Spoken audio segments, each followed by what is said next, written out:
Good morning, everybody. Good morning. And Spaces is back. Happy Monday, 19th, 2020. Ladies and gentlemen, we are 5 days and one wake up away from Christmas. And you know what that means? The NFL trading season is really about to get into the full swing. Players signed in the offseason were eligible to be traded December 15th. Shout out to our sponsor, Slam Goods. You can go over to slamgoods.com, use promo code HoopSpaces, save 15% off of your entire purchase site wide. Make sure you get those Funko Pops, man. Those are limited edition, and they're specifically for Slam, so you can't find them anywhere else. So make sure you get the basketball fan in your life a great gift even after Christmas over at slamgoods.com. While you're over there, check out the Pickup Card Game. Pick it up, first edition, for $25. Save yourself $3.75. Get yourself a proper cup of coffee. Also partnered now with FansView app, man, Playback TV, and AudioLabs.io. In fact, if you miss any of the show, head over to YouTube. Powered by AudioLabs.io. Get the entire show unedited so you can hear it in all context. A little bit of a late start. It's Christmas break for my son's school, but he had a play date today. Had to go drop him off, get some Christmas shopping done. Plumbers are coming today and tomorrow to fix this leak I have that's going to cost an eyesore. Possibly news with Amazon too. In the future. Shout out to everybody who always makes it a great day to talk basketball. I'll be back in 20. Peace.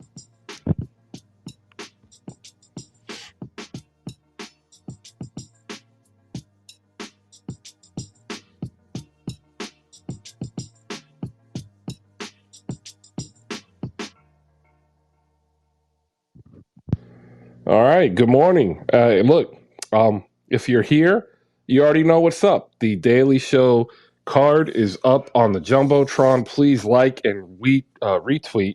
You can even quote tweet it and give us an endorsement saying, hey, I come here 2-3 days a week, every day. Who knows how long you are here? I don't track you. Apparently, like Elon wants to track people on Twitter. Shout out to Elon Musk, everybody.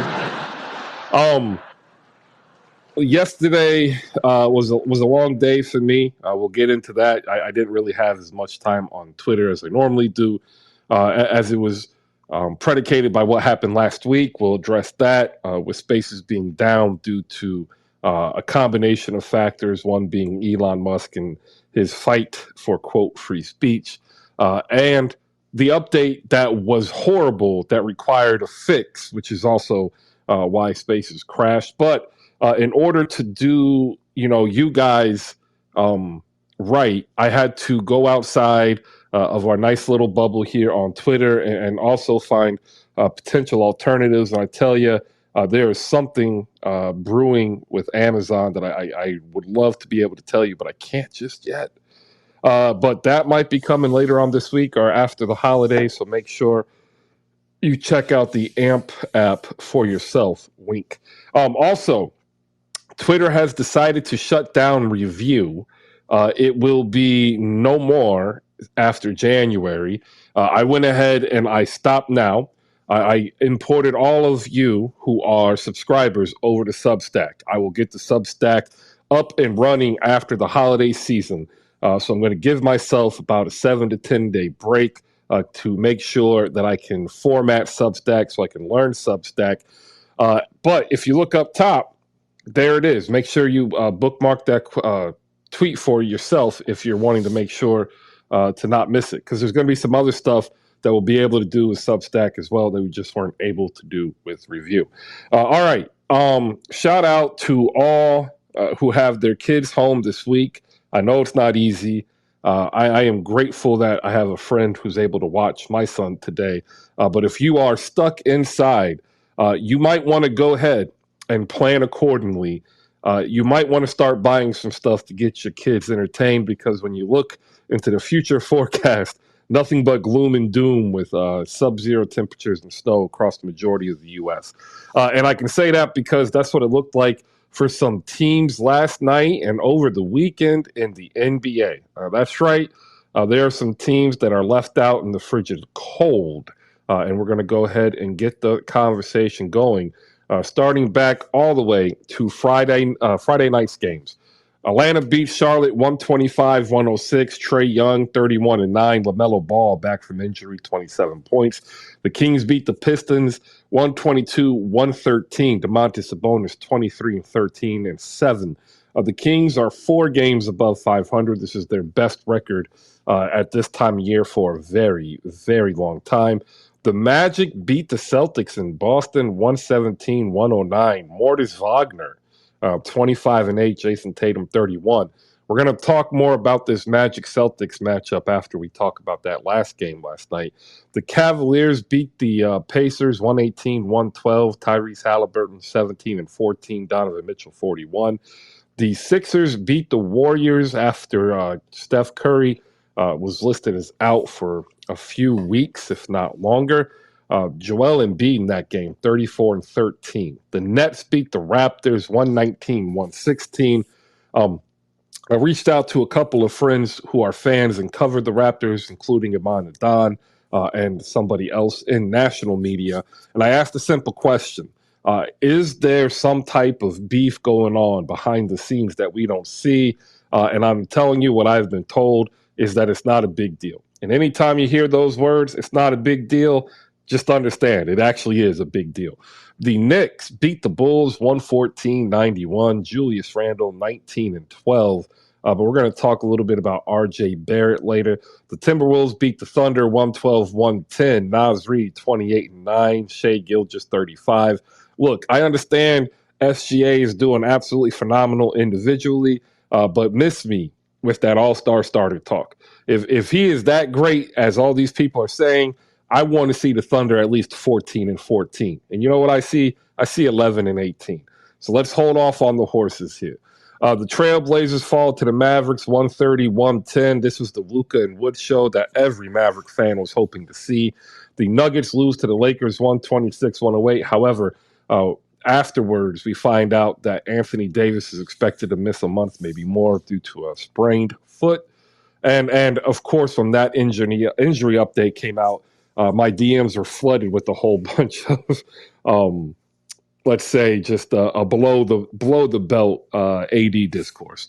The Clippers beat the Wizards on Saturday. Kawhi Leonard 31-9, looking spry and healthy.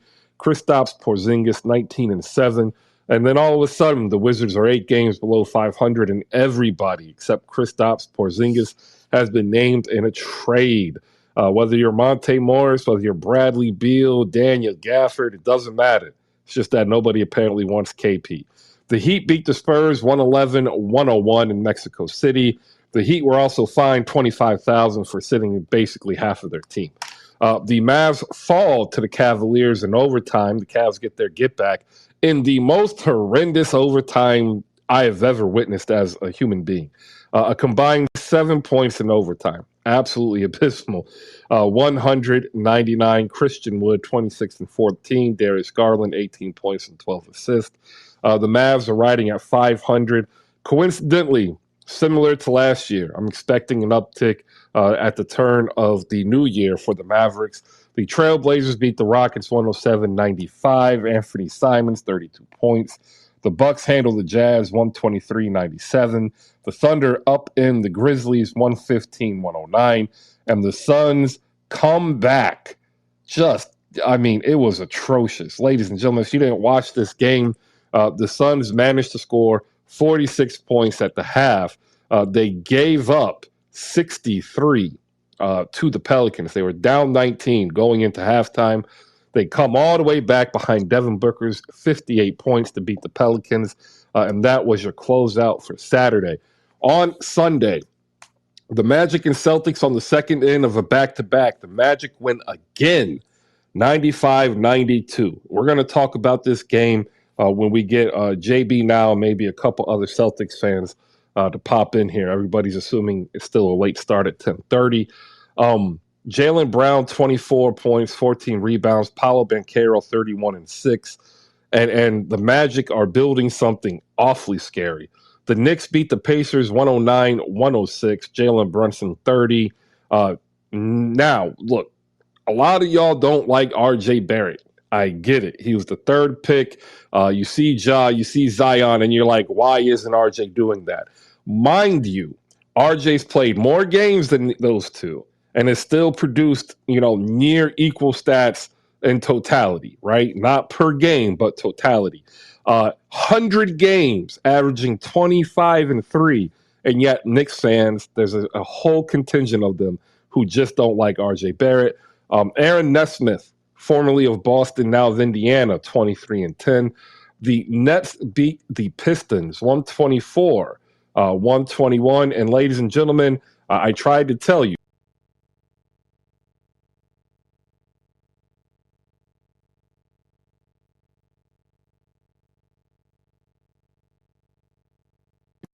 Plumber's on his way.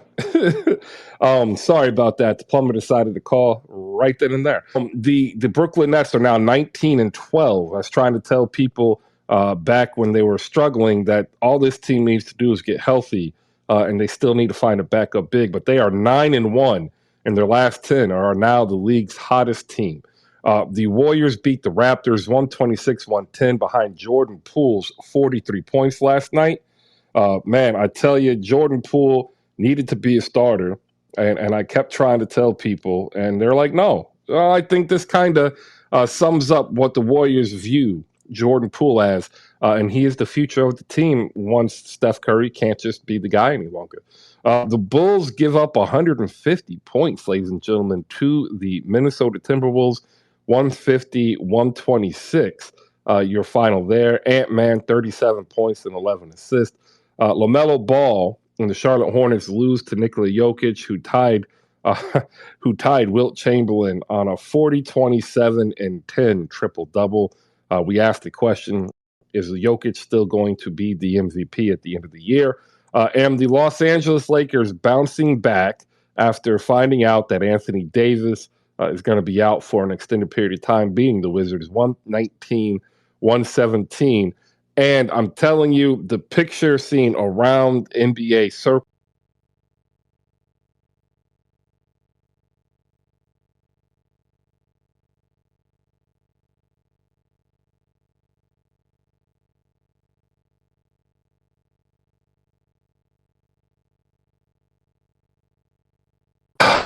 The picture heard round the world or seen round the world is LeBron James's arm over Bradley Beal. I have heard that, the Lakers wouldn't mind giving up a first-round pick to pick up Bradley Beal to team LeBron James. All right, there you go. All the scores, all the news, well, not the news and notes, but all the scores from the weekend. If you want to come on up, go ahead and request the mic. Shout out to Micah. Hope you're staying warm. He can't come up today. Bad weather. Miserable out there, but he is having to work nonetheless. So while I wait for some people wanting to come up, go ahead and address what happened over the back end of the week. So Elon Musk was out on a space Wednesday night, Thursday night with a whole bunch of journalists. He got into it. I'm sure all of you have seen it. And then magically the following morning, Thursday morning and Friday, Spaces was down. A lot of people, ran with it saying Elon just hit the switch or whatever. That's not necessarily true from what I've been told. If you look in the patch history for Twitter in their updates, they ran 2 updates last week, and both of them failed for Spaces. There was connectivity issues as well as some cross. How do I explain this without saying certain things? There is an issue with cross-platform connectivity, and people who are using Twitter to amplify other social media sites were the target, and you see that with the now removed policy saying you couldn't post links from Facebook or Mastodon. So all of this is actually kind of rolled up in one. So it's not just he was upset and turned it off. Like there's probably some of that, but it actually was more of a technical issue. And if you were one of the first ones in the room, you heard it. And if you've been on Spaces recently, you might have heard it. They've added a music feature for the background. And in fact, I'll go ahead and hit the button and see if it plays. Nope. All right. So when you open up the space, there's four selections that are going to be available for the host to decide, and it'll give you background music so that you don't have awkward silence. That was one of the updates that in the past that was causing issues, and it is now no longer causing issues. I just don't like the music selection. I'd rather preferably play my own. All right, down below, I want to give some shout outs to Justin Patton, our YouTube coordinator. We've got Jose in the building, one of the trio of 77 Spaces. If you are a creator and you want to get on this ride here, all you have to do is reach out to Justin. Say, hey, how do I get my face on the Hoop Spaces YouTube channel? And he'll tell you exactly what you need to do. Go watch a video that Justin has done and see what he does for his reaction. 6 to 9 minutes. Tell us what you saw. Break down the game. And it's really that simple. And then all you have to do is DM Justin and get it to him. And you know what ends up happening? You'll get it put up on the Hoop Spaces YouTube channel. Now, what does that mean? Not much yet. But as we continue to grow, you'll grow too. And if you look above, you can go ahead and see exactly what I'm talking about, as Justin did a reaction video to Nikola Jokic's just monstrous triple-double. Go ahead and check it out. It's worth your time. If you like to listen to basketball and you want to listen to more than just me, make sure you hop into 77 Spaces an hour before the game. Catch up with some Mavs fans.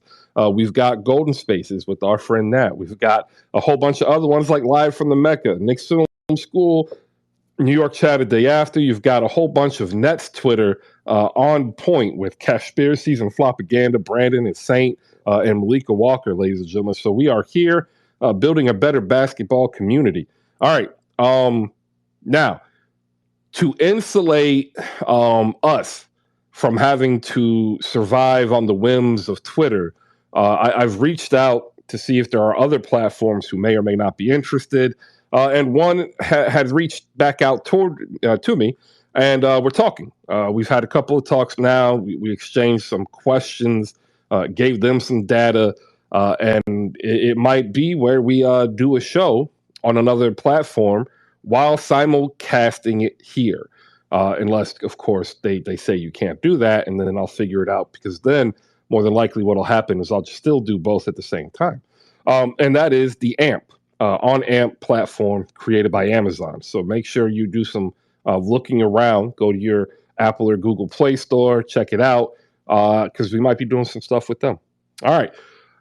Whew, that is one hell of an opening, ladies and gentlemen. I'm going to give myself a round of applause.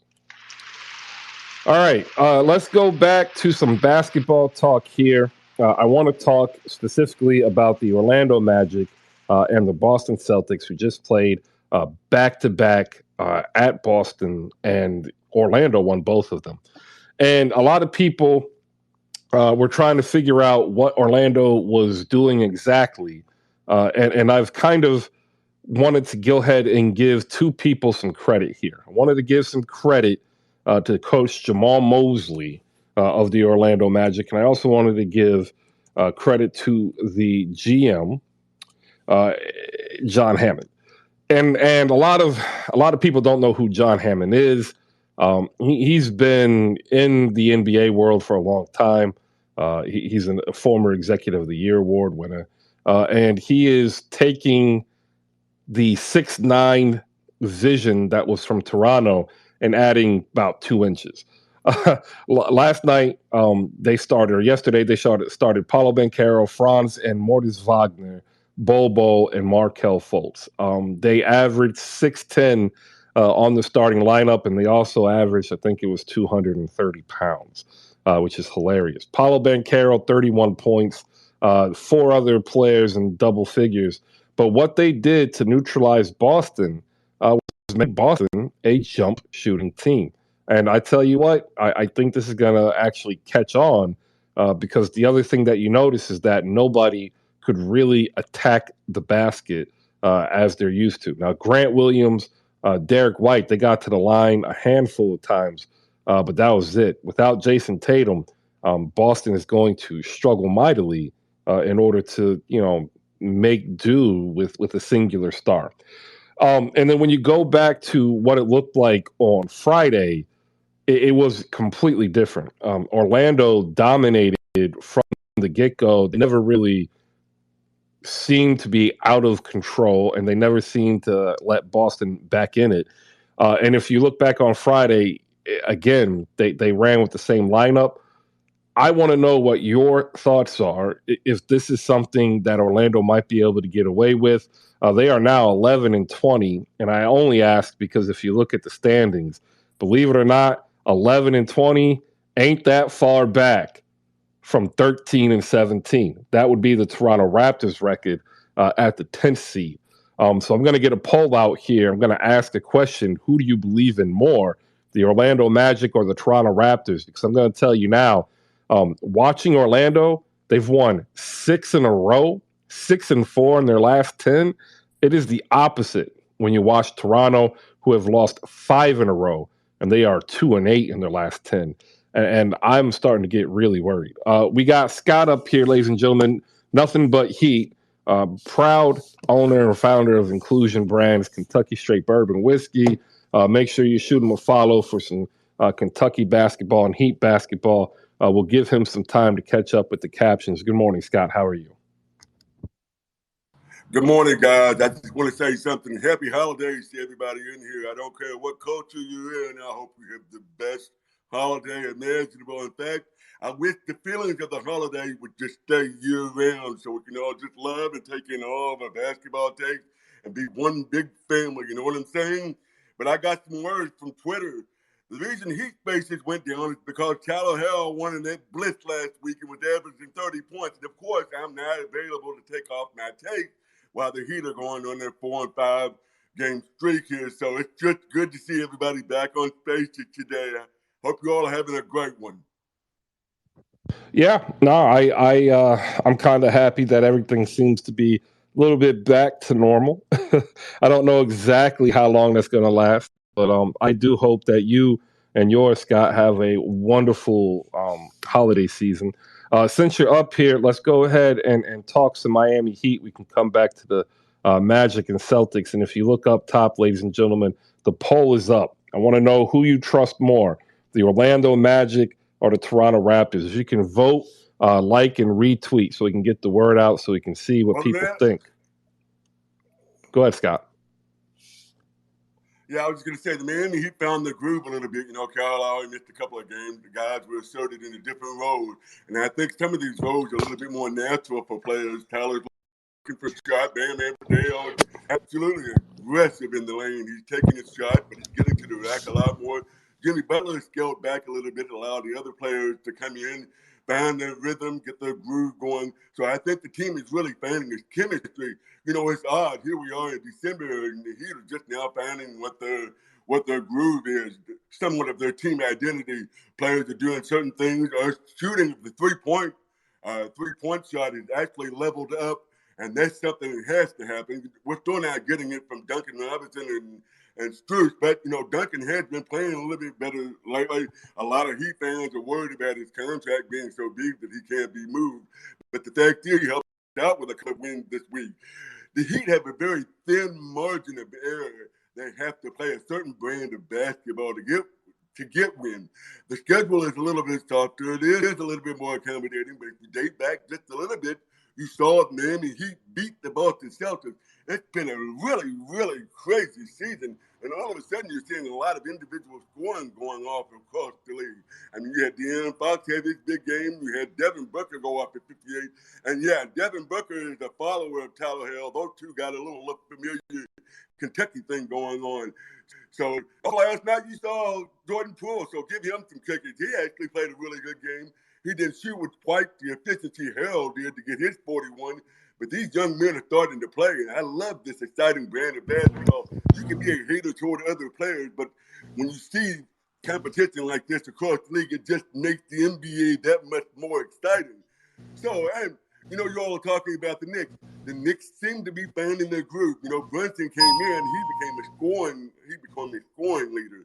But now he's starting to facilitate a little bit better. R.J. Barrett, I down on that guy. I call him doo-doo and whatnot. But, he's been playing better. The efficiency of some of these teams starting to come together. And I don't think the East is a clear-cut process. You're going to see a lot of teams ebb and flow. And you're going to see the shift in that conference over the next few weeks as they start to get really serious about their positioning for seeding. So if you're a content provider like Chris is, this is the place to come and get your news because things are getting ready to hit the fucking fan over the next month. Yeah, and I hear you being honest about you not liking RJ Barrett. So I put one of the tweets up there for you, Scott. Make sure you download that form, fill it out, and get it back to me so you can still get credit for your RJ Barrett apology. I'm deaf, dog. I'm deaf. I'm not filling this shit out. I can't hear shit. If it's not in Braille, it's discrimination. I am not filling out any RJ Barrett form. But I will give him cookies. He's been playing excellent. And, in terms of what the New York Knicks have to do, they have to have their baby big three, I'll say it, because I got my own heat agenda, right? But their next tier big three, they all three have to perform well. And I think the glue guy for that team is Brunson. They might be just maybe one trade away from actually being, a consistent contender for a top 4 seed. But we'll see how that goes. The schedules are getting ready to pick up this week. I think the Knicks schedule was a little bit tough. But, you can't go by a soft schedule in this league. We've seen some absolutely crazy games this year where Boston Celtics are favored by 20 and they end up losing by 5. You've seen Golden State struggle against the Spurs. The Spurs have actually pulled off a couple of big wins here, and they're actually trying to tank, I believe. Then you got the Utah Jazz. They're actually coming back to the mean somewhat, but that's only because they have a lack of talent, and they wasn't really preparing this season for a playoff run. But you did see the Utah Jazz do the thing. But you're seeing teams really just mold and compete this year, and I just love it. The NBA is just captivating this year. It is. Appreciate it, Scott. I am telling you now, though, you're going to have to sign that apology form sooner or later because all that's missing from RJ's game is a bump in efficiency, which tends to come at around 24, 25 years of age. I think he'll start actually getting a little bit more efficient as this is his 4th year. So make sure, you stay tuned. In regards to Tyler Hero, I'm going to go ahead and hit this button too. I don't know why people didn't like Tyler Hero. I tried to tell you that I knew he was going to be a good player. You might not like it. Maybe, I don't know. It was just snarl in the bubble. But Tyler Hero's always been able to score. If you go back to high school, he was scoring. College, he was scoring. And even in his rookie year, in the bubble, he was scoring. That's what he is, a scorer, just like Jordan Poole. So make sure you pay attention to what young Tyler Hero is doing in Miami as he becomes probably the de facto face, since Bam has yet to step up as essentially number 1 option. All right, we got Sean with a W up here who held court with Knicks Film School this weekend. We also have Bankai up here. JFK is getting ready to come up. I thought I saw Anthony. But real quick, back to the Orlando Magic. I want to get people's thoughts who are up here. We'll let other people talk first, and then we'll bring Scott back. We'll first go to Bankai because he beat Sean just by like 30 seconds. Good morning, Bankai. You came up after I started talking Magic and Celtics in terms of who do you trust more. Go ahead and answer that question. Get your Knicks takes off, and then we'll go ahead and give Sean a few minutes here to go ahead and recap his weekend. Who do I trust more in terms of the Magic and Celtics? No, the Magic or the Raptors. Oh, I trust the Magic right now. The Raptors seem to be down in a deep hole, like in a sunken place. Because if you even speak to some of their fans, they have no belief in this team themselves. They're saying they want to rebuild and that it's just time to let the rope go. So if they don't believe in their team, why would I believe in the Raptors? The Magic seem like they're on the up and up, playing a lot of good basketball. They have great young talent over there. And yeah, it's just sad to see. I mean, that was a fan base that swore they had everything, in the chamber, 6th man of the year, defensive player of the year, MVP, whatever. And now they want to rebuild. Sad stuff. Yeah, you saw the. Did you see the Victor Wembanyama in the Raptors jersey picture? No, I didn't see it. But I do have. Listen, believe it or not, I do have a couple of Raptor friends, so I do feel bad for some of them. They usually come up and speak up here, but for the rest of them, I don't feel bad at all. Um, Also, I forgot to say good morning. Good morning to you, Chris, Sean, Jeff, everybody, Malika, and the Knicks are on a 7-game winning streak, baby. 7 straight. Count them up. People love to talk about our New York Knicks when we're losing and when we're down and when we're going through tough times, but they don't want to talk about them when they're winning. And it's 7 wins. You can't deny that. Talk about that. All right, there you go. You can't, and that's why we're doing it now. Because once we start, sometimes it's hard to stop, and we got a lot to cover. Up next, you're going to listen to Sean with the W tell you exactly why you need to pay attention to these New York Knicks. Good morning, Sean. How are you? Good morning. Good morning, everyone. First of all, shout out to Lionel Messi and Team Argentina. Yesterday was the greatest championship game you will see this year, period. End of story. And if you're one of those people that's like, F soccer, fuck you. That's number one. Number two, I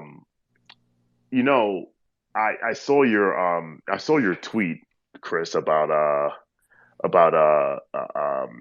no, not your tweet, is Kevin O'Connor's tweet about the Raptors and how they might consider to blow it up. And I just smiled because, Chris, who has been saying that the Raptors are mid for like the last month? They just didn't realize it. You? And now there's serious consideration for them to be in the Victor Wembanyama sweepstakes because they're actually closer to the Rockets than they are to like the top of the league. I still trust the Raptors more because the Magic have been rebuilding since 2013. But like I've been saying, you're either chasing ping pong balls or championships, and everyone else is mid. And a lot of teams thought they were mid, didn't think they were mid, and they're realizing it. Like Toronto and Chicago, they're another one. They should blow it up too. I'm just enjoying all of this. How do you allow 150 points in a game? I don't know. In this economy. I don't know. I remember at the very beginning, people are like, Chris, are the Bulls fraudulent? I'm like, no, because they are who we already know they are. Like they're not going to win with that team. Like it's absolutely a shame. And by the way, I am telling y'all now, if you are a thoughtful person, you might want to go ahead and throw some thoughts out to Lonzo Ball. It ain't good, y'all. It ain't good. I tried to tell you this last year when he went down. This was supposed to be a 4 to 6 week procedural injury, meaning he gets a procedure to scope out his knee. Then he's on to rehabilitation. Then he should have been ready running at least for non-contact and training camp. Maybe he skips a little bit of preseason, but by the beginning of the season, he should be up and running at about 22 minutes a game. I tried to tell y'all then it wasn't going to happen. Now look, he's about to be a whole year out. They're about to shut him down, and I'm telling you now, his career is in jeopardy. It is, and it's sad. It's absolutely sad to see. So I hope he can. It sucks because it seems like it could even affect him outside of his playing career, and that's actually pretty sad. You don't want to see that, take away from his mobility when he's just at home or trying to do just general stuff. Sean, your voice changed. That's amazing. How did you do that? Sorry, it's the Knicks hype. Knicks hype made you interrupt me about Lonzo Ball. Show killer. Where is the show killer drop? I gotta get it. I'm gonna get you the Dan Patrick show killer drop. That works. Yeah, send it to me. Yeah, but yeah, no. Shouts to Lonzo Ball. I hope he recovers because we want to see him. We want to see him recover, right? But yeah, back to shitting on the Bulls. Yeah, the Bulls are in trouble. They are who we thought they were. And look, the Knicks have won 7 straight games, and I'm gonna give some flowers to Tom Thibodeau. Now, granted that his ass was on the line, but he made a change he needs to make. Is this sustainable? I don't know, but I thought this team would be a 45-win team because I thought they could clean up some of the things from last year, and here's where they are. And to Bankai's point, y'all love to come up here and clown the Knicks and laugh and point fingers or whatever. Like, keep the same energy. Give credit where credit's due. This is a good basketball team. Chris said it from day one. The Knicks got better, but you don't want to listen. Said it from day one.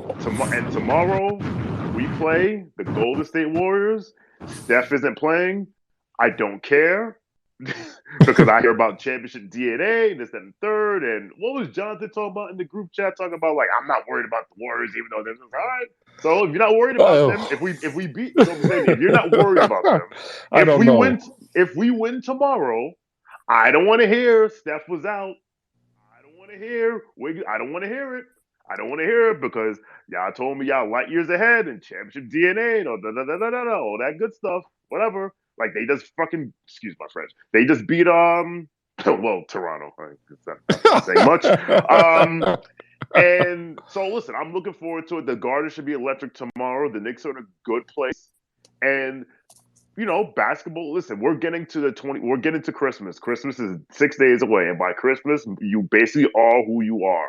Because it's going to be hard for you to turn it around. What the Celtics did last year is the exception, not the rule.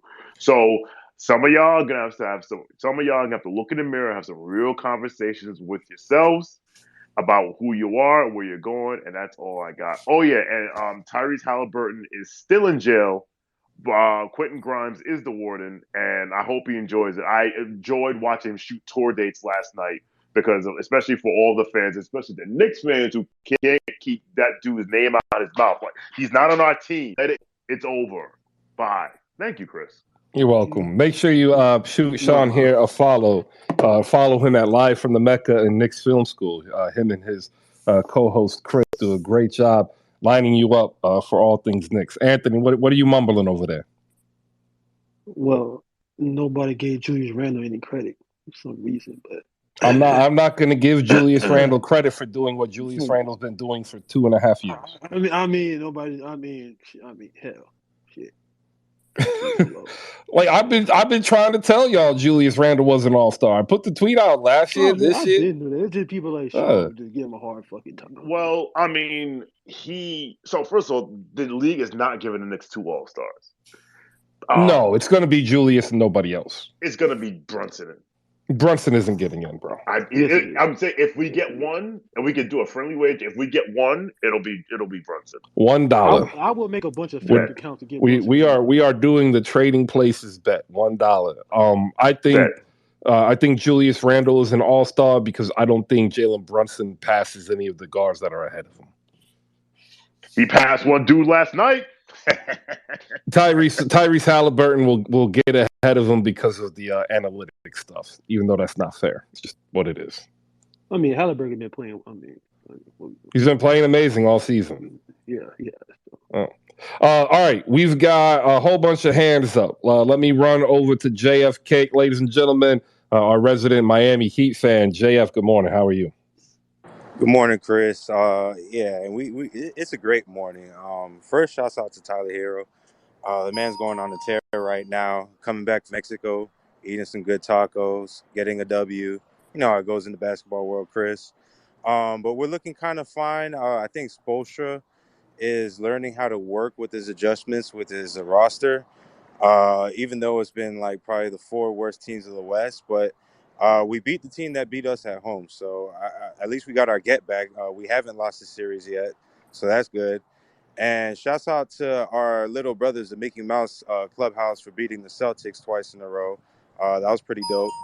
And yeah, that's all I got. I think we played tonight, Chris, but I think we're looking good as long as we can keep our health up. But appreciate it, Chris. For everybody who's wondering, here are your Eastern Conference point guards that are ahead of Jalen Brunson via production. Tyrese Halliburton, Donovan Mitchell, Trae Young, Darius Garland. All-star team. Blow the whole bitch up. The whole effing thing up. You just going to have to get ready because he's going to... We don't make it a starter. He's not making it as a reserve because the coach ain't going to vote for him. I mean... I'll say that.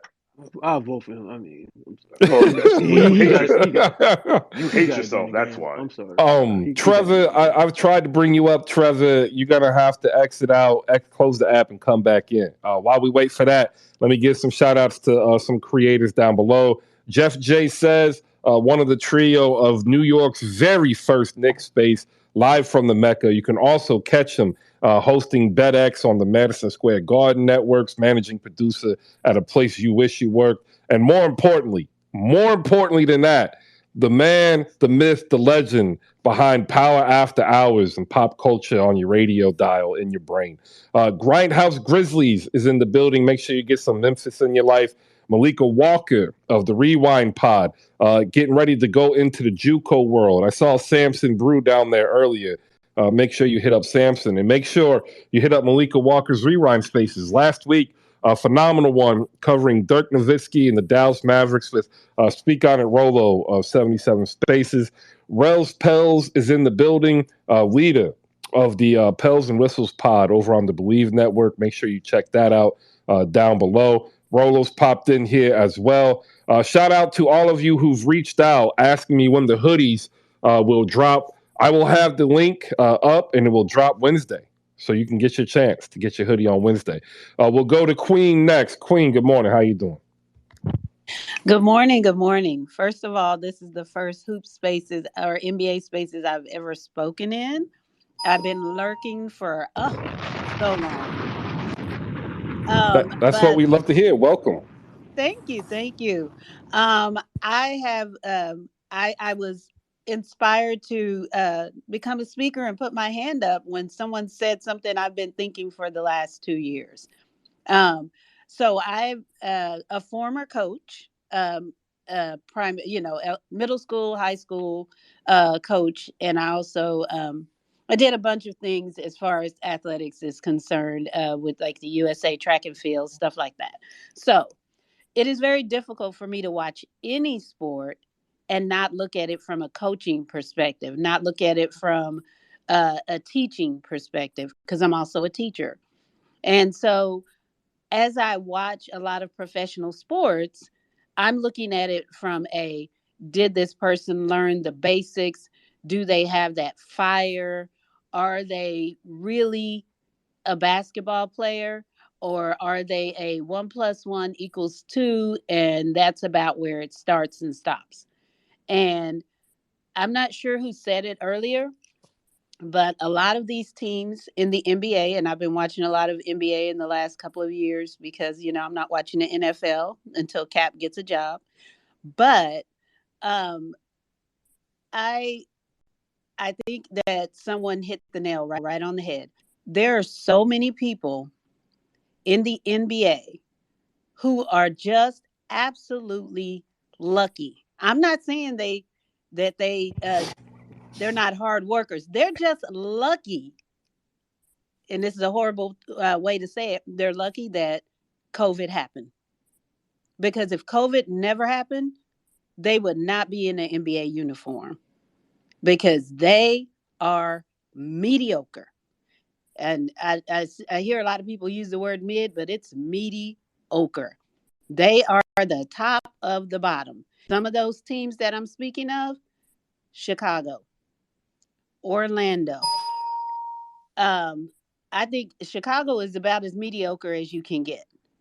It really is. You've got people that yes, they spend a lot of time in the off season working on shooting, working on their ball handling skills, and they work on their defense. And then once they get out of class and it's time to test, game time, that's all they can't really bring it because they don't have that extra something that it takes to be a professional athlete. And thank you so much for someone that said it. um, the NBA is full of teams, bottom of the barrel teams, and then those that got lucky in the bubble. And it is what it is. And I've been watching basketball since I could understand the concept of basketball. I've been going to professional basketball games since I was in 6th grade. I'm a Dallas Mavericks fan, MFFL, and I'm going to even call it, yes, Doncic is good, but Doncic is exactly where Dirk was his first. We used to call him Irk here in Dallas because he didn't have any D. But Doncic is exactly where Dirk was when he first got into the league, first couple of years. He had the basic skill set, but he's actually really starting to light up and stop waiting for someone to be impressed by every single move he makes and just keep on playing. Because sometimes he'll do something great and then he's like, okay, where's my applause? Where's the hoopla behind what I did? I need you to get back on the other end of the court, sir, and let's continue to play basketball. Everything doesn't start and stop with what you just did.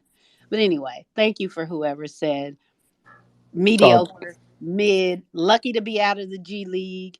Some of these players, I'm calling it right now. Some of these players 3 years from now, they won't even be in the NBA anymore. And I'm talking about people like Lonzo Ball, and I'm talking about a Alex Caruso. I mean, come on. These people should not be in the NBA. And we need to stop hyping them up for whatever reason. And I think some of us know why they get the hype that they get. But come on, you can't even touch the hem of some of the people some of the GOATs. And so stop calling them GOATs. They're not GOATs. Sean was the one who said that Chicago's mid. I've always been just can't trust them. Like no, you just can't. Like that's. I mean, come on. I mean, I get it. You got some folks on the team that you brought over from Europe, and you brought up from the G League, and you saw them win an NBA championship in the bubble, and you thought that they were something. But let's let it go. Ask yourself why you really still hype up someone that is so incredibly mediocre. Oh my gosh. Appreciate you, Queen, and okay. Welcome to the discourse. Thank you. And I did give you a follow. Thank you. Y'all listening. I'm gonna go back to grading these papers. It's semester exam time. Well, we thank you as a father to a kid who goes to a school for super smart kids. Teachers are underappreciated in mass. So our appreciation to you for trying to inspire and teach the young minds of the future. Sean, she said thank you to you. I'll give you 30 seconds to tell everybody once again your take on the Chicago Bulls. Their cheeks. Absolutely riveted. Their cheeks. That should be a drop. That should be a drop. I need to go ahead and remember this. All right, Kai, 60 seconds, go. Yeah, I agree with a decent amount of it, but not all of it. I will say that while I find them very annoying to look at, and his game is not the prettiest, I do think Alex Caruso is talented. He's not, insanely talented, but he plays good defense. He's semi-serviceable on offense. Like, he's a good rotational player to have. And Lonzo Ball, while he was overhyped when he was coming into the league, I do think he's also a very serviceable, talented player. It's just that he's right now with his knee, but he's not a scrub. Maybe a little overhyped, like I said, but I think he's decent. That's it. That's all back on that. That 2017 NBA draft is not looking as good as when it was being drafted. Markelle Fultz to Philly after that ridiculous trade. Ball, Tatum, Josh Jackson was number 4, if y'all remember. Josh Jackson was so fucking nice in high school, though. Oh my God. And at Kansas. He's really good at Kansas. So is Thomas Robinson, though. If you don't remember, now you do. All right. Magic, Toronto. Who do you trust more? It's an interesting question. And I think part of the problem that Toronto is running into is the similar problem that Golden State is running into. Is like they had built a team to compete. And then once they won the championship, that team was still competitive. But they entered this quasi 2 timeline zone, which I think is really starting to affect them. I do wonder what else could be happening, but we'll get to that a little bit later. We're going to go back to Scott. Remember, Scott, a couple of seconds for the captions to catch up. Scott, you rose your hand. I wanted to go ahead and see what you wanted to say before we move on to the next topic. Yeah, well, I just want to return to Julius Randle for just a moment. Julius Randle had some issues last year with New York, the front office, and actually some players in the locker room. He wasn't in good with the fans. But I'll tell you what, I keep in touch with these Kentucky players over the summer, and Julius Randle had a summer like no other. That's when his season got better. As soon as he got to the training room, he started developing. He was working harder. He got his body fat even lower. He was training, he was working on his game. He wasn't just working on skills that were getting him to move. He was actually learning the game more. He spent a tremendous amount of time getting his body ready for this season. And I'm telling you right now, what you're seeing is a rejuvenated Julius Randle. He wanted to maintain his leadership role, and I think they sorted all that shit out. And you can see a little bit more chemistry now that Brunson has come in, and he's kind of glued Randle along with R.J. Barrett, and they're actually playing their best ball this year. So I want to say this. If you want to know how well a basketball player in the NBA is going to play, watch what they do over the summer. If you got any insight, if you got any ability or access to find out what a player is doing in the offseason, that's what's going to determine the future season. That's why you're seeing Hill do what he does. You're seeing Bam. You're seeing some of the other Kentucky players blast out because they actually put in the effort and work. And that goes back to Dumpling daughter that just jumped on here. I want to say kudos to you being on the front line, being a basketball coach in high school. That's where it all begins, and that's what makes these players legends today, because the coaches like you on the front line. I appreciate you. All right, I appreciate the sentiment, sharing the love for teachers, Scott. I just got DM'd an absolutely hilarious joke, but the problem is that the person beat, and you will laugh because they just called Alex Caruso the poor man's Patrick Beverly. I just find that so good. Like, that really warmed my soul. He plays like the LA Fitness white man. Really hard defense. Like he shoots like 34% from deep. He plays good defense. He can pass the ball. He just can't. He can't do that much else. We are joined by Iman Adan, ladies and gentlemen. Dishes and Dimes, the best Femme Fatale podcast covering the NBA. Words at Basketball News and Yahoo Sports Canada. Avid Toronto Raptors fan and purveyor of Scotty Barnes goodness. Iman, good morning. How are you? Good morning. How are you? I'm okay. I'm waiting for the plumbers to get here. I found out that I had a leak that's going to impact Christmas, which kind of is a bummer. Yeah, about $3,500. Jesus Christ. But at least my team is winning. I need to know what's up with Toronto, because couple of things. I also did want to come up here to just defend Alex Caruso because he's really good. We don't need to do this. He's good, and I think if anything, what the Lakers are going through right now isn't proof that the bubble was a mirage. I think what it is, you actually need to have depth in order to win a championship. You have to have serviceable players. You need to have rotation guys. You can't just bank on the fact that you have a few stars and your roster is depleted outside of that, right? Trading for Russell Westbrook meant that they had to give up a lot of their depth. Having Kyle Kuzma, having Lonzo Ball, having Alex Caruso could very well help a team like the Lakers. So yeah, I don't really see it that way. But the Raptors are a mess. Also, I kind of disagree with the idea that the Raptors are facing a similar issue to the Golden State Warriors. I actually think it's completely different than that. The Raptors in the two timeline thing very well, right? Like, they had Kyle and DeMar, and they developed Fred VanVleet into an all-star and Pascal Siakam into an all-NBA player and OG Anunoby into what he is today. They got these guys late in the first round, not in the lottery. They didn't get any lottery pick when they won the championship, but they got these guys either late in the first round or undrafted, or some second-round guys as well. And they managed to develop them into this team that can be. Now, I think what the issue is that the Raptors are facing, and I also don't, and why I say that I don't think that they messed up on the double timeline situation is because the Raptors right now team, even with their struggles, even with these losing streaks, are not that different than the 2014-2015, which is the second year of the Raptors, when they, I think, were the 5th seed that year, and they got swept by the Wizards in the first round before going on to win the conference finals, make the conference finals the year after that.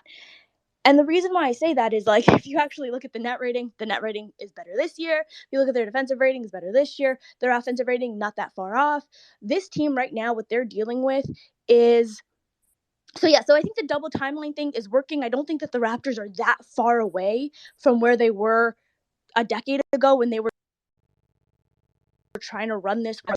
So I to me, I think people are kind of forgetting how those teams had their lumps and bruises. And the way that I look at it is, we're not contending. If you're not winning a championship this year, I don't see any issues with going through these slumps. I actually think what these slumps do is they teach you where the faults are with your team so that you can address some issues, which is what happened in the past, right? The Raptors went through these slumps and said, okay, Terrence Ross, you're great, but we actually don't need what you bring. We need a defensive four who can stretch the floor, and they traded him for Serge Ibaka, who was integral to winning a championship. They looked at this team and they said, oh, this offensive, like I said, they were a terrible defensive team in 2018. They were 27th ranked defense or something like that in the second half of the season. And they looked at that team and said, okay, Lou Will, you got to go. Gary Vasquez, you got to go. We need to bring in defensive players. And the next year, they made the conference finals because they switched their entire identity. And I think these paths, these losses, and it's for every team, not just the Raptors. I think what they do is they teach the front office. If you have good management, they can look at these losing streaks and say, this team needs to address this issue because this is why they're losing. And I think for the Raptors right now, the very obvious and glaring issue is that they need a rim protector. Very, very obvious that they need someone at the back line of their defense. And why it's being highlighted now more than ever is because OG Anunoby and Precious Achiuwa are your back lines of your defense, and both of them are out. And so, like, right now, with both of them out, the Raptors' defense is abysmal. And the Raptors were never going to be a good offensive team, but they were always supposed to be a good defensive team. And right now, not only can they not keep pace in terms of, like, they can't score because they were never going to be able to score, they're not getting any stops. And if they're not getting any stops, they're not getting out in transition. So it just kind of exacerbates the problem entirely. But I think right now you're looking at it and you're like, okay, OG and Precious are not fives, but Precious does play the five quite often. He is the back line of your defense, and if he's not there, then it's OG Anunoby. And with both of them out, they desperately to center. And so I'm looking at this team, and I'm like, it's not very far off from where the Raptors were in 2015, where the sky was falling, and ESPN and The Ringer and everybody else said that the Raptors should blow it up, and instead they decided to just make changes, see what the issues were, and address them. And, you know, Lou Will was Sixth Man of the Year, but they still did not offer him a contract because they knew they couldn't play a guy like that. So yeah, so I'm not so doom and gloom and the sky is falling with the Raptors. I think that they still have a continued path. I'm not like the Raptors with Kyle and DeMar was not that long ago. I called it a decade ago. It wasn't. But I think the blueprint with what the Raptors are doing right now is almost identical.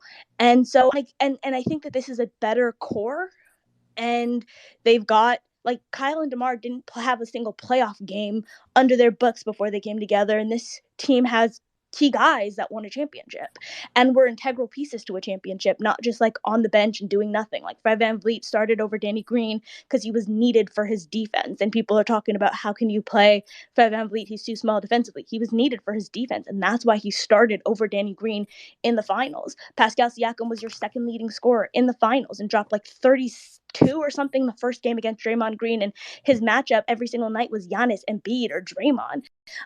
Or Jonathan Isaac in the first round. Like, he had battle proven and tested. So I think with the Raptors, it's fine. It's very different, in my opinion, than the Kuminga Wiseman mess that's happening in Golden State. But Golden State is at a different point than the Raptors. Golden State wants to win a championship this year. The Raptors never looked at this year as a year that they would, do anything more than what they did last year, which is win a couple of games in the playoffs but lose out in the first round.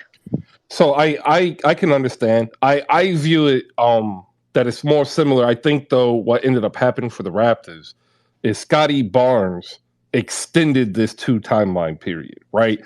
I think it was almost over and done with. And then drafting him at 4 and then him subsequently having a year and becoming Rookie of the Year made Najiri and the top decision makers hedge. And that slight hedge has put them in this position where now they're going to go another year, as you say, like getting to the playoffs, maybe winning a couple of games. I don't know. I still like, because Kyle was what, 28 when they were doing all of that. DeMar was maybe 26, like he's 2 years younger. That's right around where the Raptors stars are right now. I think Kyle was older than Pascal is currently. And I think that like the Raptors' plan is never to go all in on one timeline. The Raptors development more than any other team in the league. I think it's them in Miami. And so like I think their plan is to always operate on those double timelines. I think maybe what changes it with drafting Scotty Barnes and him being rookie of the year and all of that is you can't really put those guys down in the G League, right? Like the Raptors, you can't really bring him off the bench because that turned into a huge news story when he came off the bench for a game. And the Raptors have been very like Pascal Siakam, most decorated player of his draft class, he was allowed to go to the G League. He was allowed to come off the bench. These are things that are allowed when a player is drafted as the 27th overall pick versus drafted with the 4th overall pick. And so like I think that yeah, there are some issues there with like it's hard to do anything with Scotty without people being like, oh, are you disrespecting your 4th overall pick? It's like, no, just bring him off the bench. It's like he needs these reps. But I think that the Raptors need him enough in the starting lineup right now because they don't have any bodies that like it's okay. But to me, the Raptors' biggest issue is that the team is just built incredibly thin. And when you have this idea that you're going all in on this Vision 6-9 or whatever it is, if you're missing one of those guys, all of it crumbles. And right now they're missing 2 of those guys, and we're seeing every single bit of it crumble. And that's kind of the issue. You need a team to be able to withstand an injury. I know that like it's difficult to withstand Stephen Curry being injured, but it shouldn't be this difficult to withstand OG Anunoby and Precious Achiuwa being injured. And yet the Raptors are struggling mightily because their defense relies on them being the back end. If they just had a normal center, this would not be an issue right now. All right, that's a perfect way to end that, and I'm going to hit this button so I can do the first read of the day. Ladies and gentlemen, brought to you by SlamGoods.com. Head over to SlamGoods.com. Use the promo code that they gave us. It's Hoop Spaces, just like the name of the show. Save 15% off your entire purchase. I'm going to go ahead and get a tweet up here because they've got a whole bunch of new gear. They've got the Shea Gilgeous-Alexander cover T-shirt. They've got a couple of new hoodies out here. I'm going to get one of those up here so you can see. Also, I want to give a shout out to my friend She of Pickup Card Game. Make sure to pick up your copy at $25. Get it sent to you so that the next time you are stuck in the house with sub-zero temperatures and feet of snow, you can go ahead and share your love of basketball with those in your household by playing the best trading card game centered around the sport you love, which is basketball. Yeah, there you go. SlamGoods.com. Promo code HoopSpaces. Save 15%. Sean, you back? I'm back. All right, Sean, you've heard a great discussion and explanation by the fabulous and wonderful Aman Adan of Yahoo Sports Canada, basketball news and dishes and dimes. I still wonder, I will always wonder, what are your thoughts? Because one of the things that you get to see in the New York market is a team that is built for a specific purpose, that fails said specific purpose, and you're witnessing a revitalization. Do you see Toronto as something that can be turned around, similar to how the Knicks were this season? Or do you see that the troubles might be a little bit deeper? We'll get your thoughts on that, and then we'll go ahead and reset, move on to a couple of more games from over the weekend, and some other news that we probably need to talk about, but I know a lot of people don't want to in regards to the collective bargaining agreement. Sean, go ahead. All right. First of all, shout out to Iman. Iman does great work. I love her takes. They're nuanced and balanced, and which doesn't exist on the internet. So shout out to you, Iman. So the funny thing is, like, the Knicks and the Raptors are the Spider-Man meme in the sense that they have a collection of good players. Their best player is good but not great, and they're not championship contenders. Now, I don't believe the Raptors are 13-17 bad, although time is running out. But like, listen, there's 2 directions to go in. It's either you say, you know what, this ain't working, blow it up, or trade, you sell off your pieces that you have now, and you get someone, you see if you can get someone to pair with Scotty, or you say, you know, we're just gonna ride in the middle until, you know, a player comes available that we can trade for, like a star player that comes to trade for or sign for. Barry knows, Jeff knows, wholesome O knows that like the tank versus non-tank is the argument is going on Knicks Twitter for the last 2 years. I understand the incentive. I understand the method. I understand why teams are tank, because as long as the league gives you an incentive to not be good, it should be considered. Our front office has chosen to say we're going to be competitive as it comes along, and some people poo-poo that. Some people say that's fine, and some people are like, no, we're just going to tank. Listen, the Orlando Magic, everyone is, you know, waxing poetic about now, like they've been chasing this quote unquote franchise player for 9 years, and like I don't know if people really have the stomach to be bad for 9 years to get somebody, right? So I mean, at this point, I will say this: I saw someone tweeted. So Kevin O'Connor tweeted what he tweeted, and I'll find it, put it on the Jumbotron. And I was reading some of the comments, and someone was like, you don't know Masai if you think he'll blow it up. And I replied, like, you don't know Masai if you think he won't blow it up, because Masai is smart enough to realize if he ain't got it, and I wouldn't put it past him, because I don't know if he wants to hang out in 13 and 17 land for the next 2-3 years, right? So I don't think that there's no, listen, NBA team building is so hard because of the machinations of the CBA and salary cap and all the rules and stuff like that. Like, you can't go from worst to first or anything like that. But at some point, if the Raptors decide to blow it up, it would make sense this year because they're so much closer to the bottom than the top. But then again, I think also the Raptors are one player away, just like the Knicks. But how do you get that player? And that's where that's the hardest part, because it's really easy to go from bad to mid, but going from mid to great is a really hard step. Ladies and gentlemen, if you can do me the favor, the very first tweet on the Jumbotron, can you please like and retweet it? I kind of need that to continue to grow and do more things here. I can't really say too much more than that, but please, if you come up on stage, if you come in here every day or even twice a week, do me the favor. That's the currency that I need. I try very hard not to ask for much, right? Like I really do. We've been here now for 200. Oh, I got the actual show count. 284 shows we have been here. So the least you can do is like and retweet, because there's over 100 people in here. And many of you grace us every day, and we're grateful for that. But if you're here every day, then you're already part of the community we're building. Why not support it? Because that's what you do. You support the things you tend to partake in. Did you put together? Sorry to interrupt. Did you put together Vince's Amazon Christmas list like me and Malik asked you to? I did. I did like 2 weeks ago when Malika asked me to. All right, text it to me. Danny D did. Oh, Danny D. It was Danny D. I seen all black women look alike. I just mixed them all up. It's terrible. Jeez, bad, terrible. Shout out to Malika. I love Malika. But all right, send it to me. All right. Appreciate it. All right. No, that's crazy, Sean. Yeah. It was awful. Akil's one of the repeat offenders who comes up and never retweets. I do. That's cap. Actually, wait. I don't have it retweeted right now. Though. But I like it. I thought you said it's a like or retweet thing. I usually just like it. All right, but I retweeted it. There you go. Appreciate it, Akil. How you doing? I'm good, man. I watched my Pistons lose a competitive game.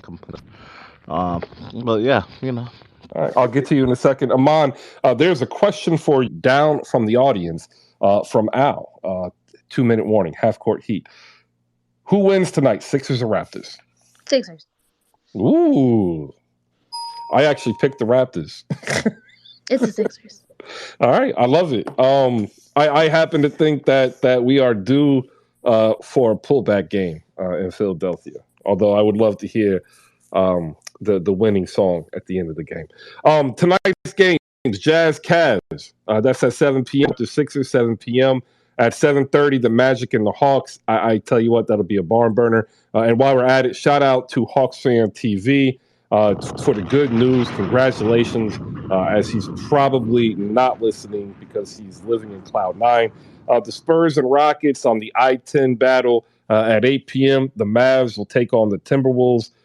This is going to be the game that I think puts the Mavericks in the position to ascend as they did last year.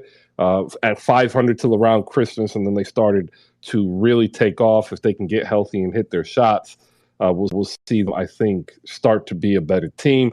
Bucks at Pelicans. I think we're all wanting to see what a Zion versus Giannis matchup would look like. The Trailblazers will be visiting the Oklahoma City Thunder. That is also at 8 o'clock. On NBA TV, the Lakers will meet the Suns at 9 p.m. I don't know what is wrong with NBA TV scheduling. Like, I don't know why they don't flex it to the Bucks Pelicans, because I think we all would rather watch that as a national TV game. At 10 p.m., you've got the Hornets and Kings closing it out in Sacramento. That is up on tap tonight. We'll go to Akil. The Pistons lose a very competitive game to the Brooklyn Nets. And I want to put out the first domino has fallen for the Detroit Pistons in the upcoming trade season. They acquired Daniel Nwaba from the G League Lakers to put in their G League Pistons team. That frees them up to be able to move one of the plethora of wings they have, and the names that you need to pay attention to: Sadiq Bey, Alec Burks, Corey Joseph, and Nerlens Noel. Akil, Cade is out for the year. They're going to go in trying to showcase Killian Hayes, see what he has, to see what contract extension they may or may not give him. You have the rookie Jaden Ivey. You have the rookie Jalen Duren. Isaiah Stewart, who nobody's really talking about because the Pistons are the Pistons. 40% from three this year. Is developing into Chris a Bosh monster. 7.0, baby. Well, let's not go that far. No. But he is arguably what Sadiq Bey was last year for the Pistons this year. What do you got? Yeah, everybody that you said, first round draft picks. If you want Sadiq Bey, give me a first round draft pick. If you want anybody on my bench, give me a first round draft pick.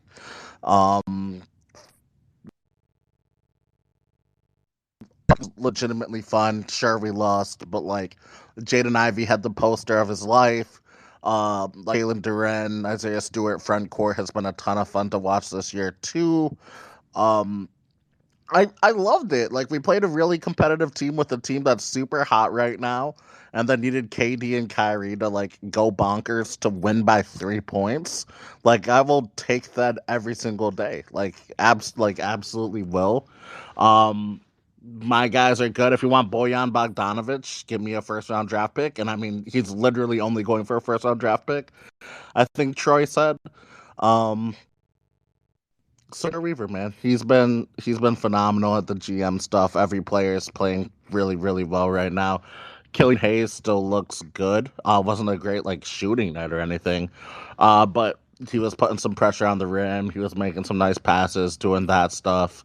Jaden Ivey had a get right game too. Jalen Duren and Isaiah Stewart, like I said. Kevin Knox, like compared from the beginning of the year to now, his improvement has been really, really, really fun to see. I don't know how much of that sticks, but he's definitely been getting a little bit better. Same with Marvin Bagley, like he's kind of coming into his own. And then Corey Joseph and Alec Burks, like our bench, just every single night somehow finds a way to score like 50 points together, like collectively as a whole. And that, my friends, is very, very nice to see. But besides that, I love it. Fun game. We keep losing. It's the dream. It's what I need. All right. What else you seeing going around the world NBA? I watched Raptors Warriors yesterday, and let me tell you, I thought the vibes were bad in Golden State. Brother, the vibes in Toronto are horrendous compared to the vibes in Golden State. Zero shade to Raptors fans. Like, Let me tell you, that No shit is shade. It's terrible. that shit's atrocious. Like I watched a half court offense basically play volleyball for a whole game. Like nobody knew what they wanted to do ever. Um, but hopefully some of that stuff gets figured out. But man, that was something. And I think one thing too is Jordan Poole when he doesn't have Steph there. And not to say like Steph does like no, it's not that. It's Jordan is like one of those guys that I call like first team all irrational confidence. Like the leash is so much longer for him now. It's just like he's on sky high. Like he just needs to see a couple shots go down, and then you basically get what you get last night from him. So yeah, he had a really good game. Hopefully some of that sticks. Draymond came out shooting threes. I think he made 3 of them in a row. And if that happens, that's just like, okay, well, pack it up. That's tough. Um, I'm excited for Bucks Pelicans tonight, though. That's gonna be like the game because it's basically 2 dudes that are the Hulk going up against each other, and you can see which one is more of the Hulk than the other one. So yeah, that's gonna be a really really fun game tonight. Yeah, I wish that the NBA had an easier way to go ahead and flex games, but because there's so many, it's hard for them. Because I really would rather have that on NBA TV than Phoenix and another team.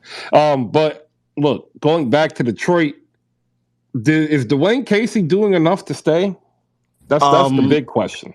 I'd say yes, until Willie Green decides to come home and Willie Green is home. Oh no, his actual home, Chris. Come on now. No, he's not coming back. He's not coming to Detroit. But if I got Dwayne Casey that coached against the Raptors for like even half the season, not like the full season, like 35, 40 games, that'd be great. But he's fine for now. Like I don't think anything's really happening. We're young. We're gonna lose basketball games. It is what it is. I don't think people are like out here calling for his job or whatnot, but he's been fine. All right. We got Malika Walker of the Rewind Pod coming up to the stage. We'll say good morning to Malika. Malika, good morning.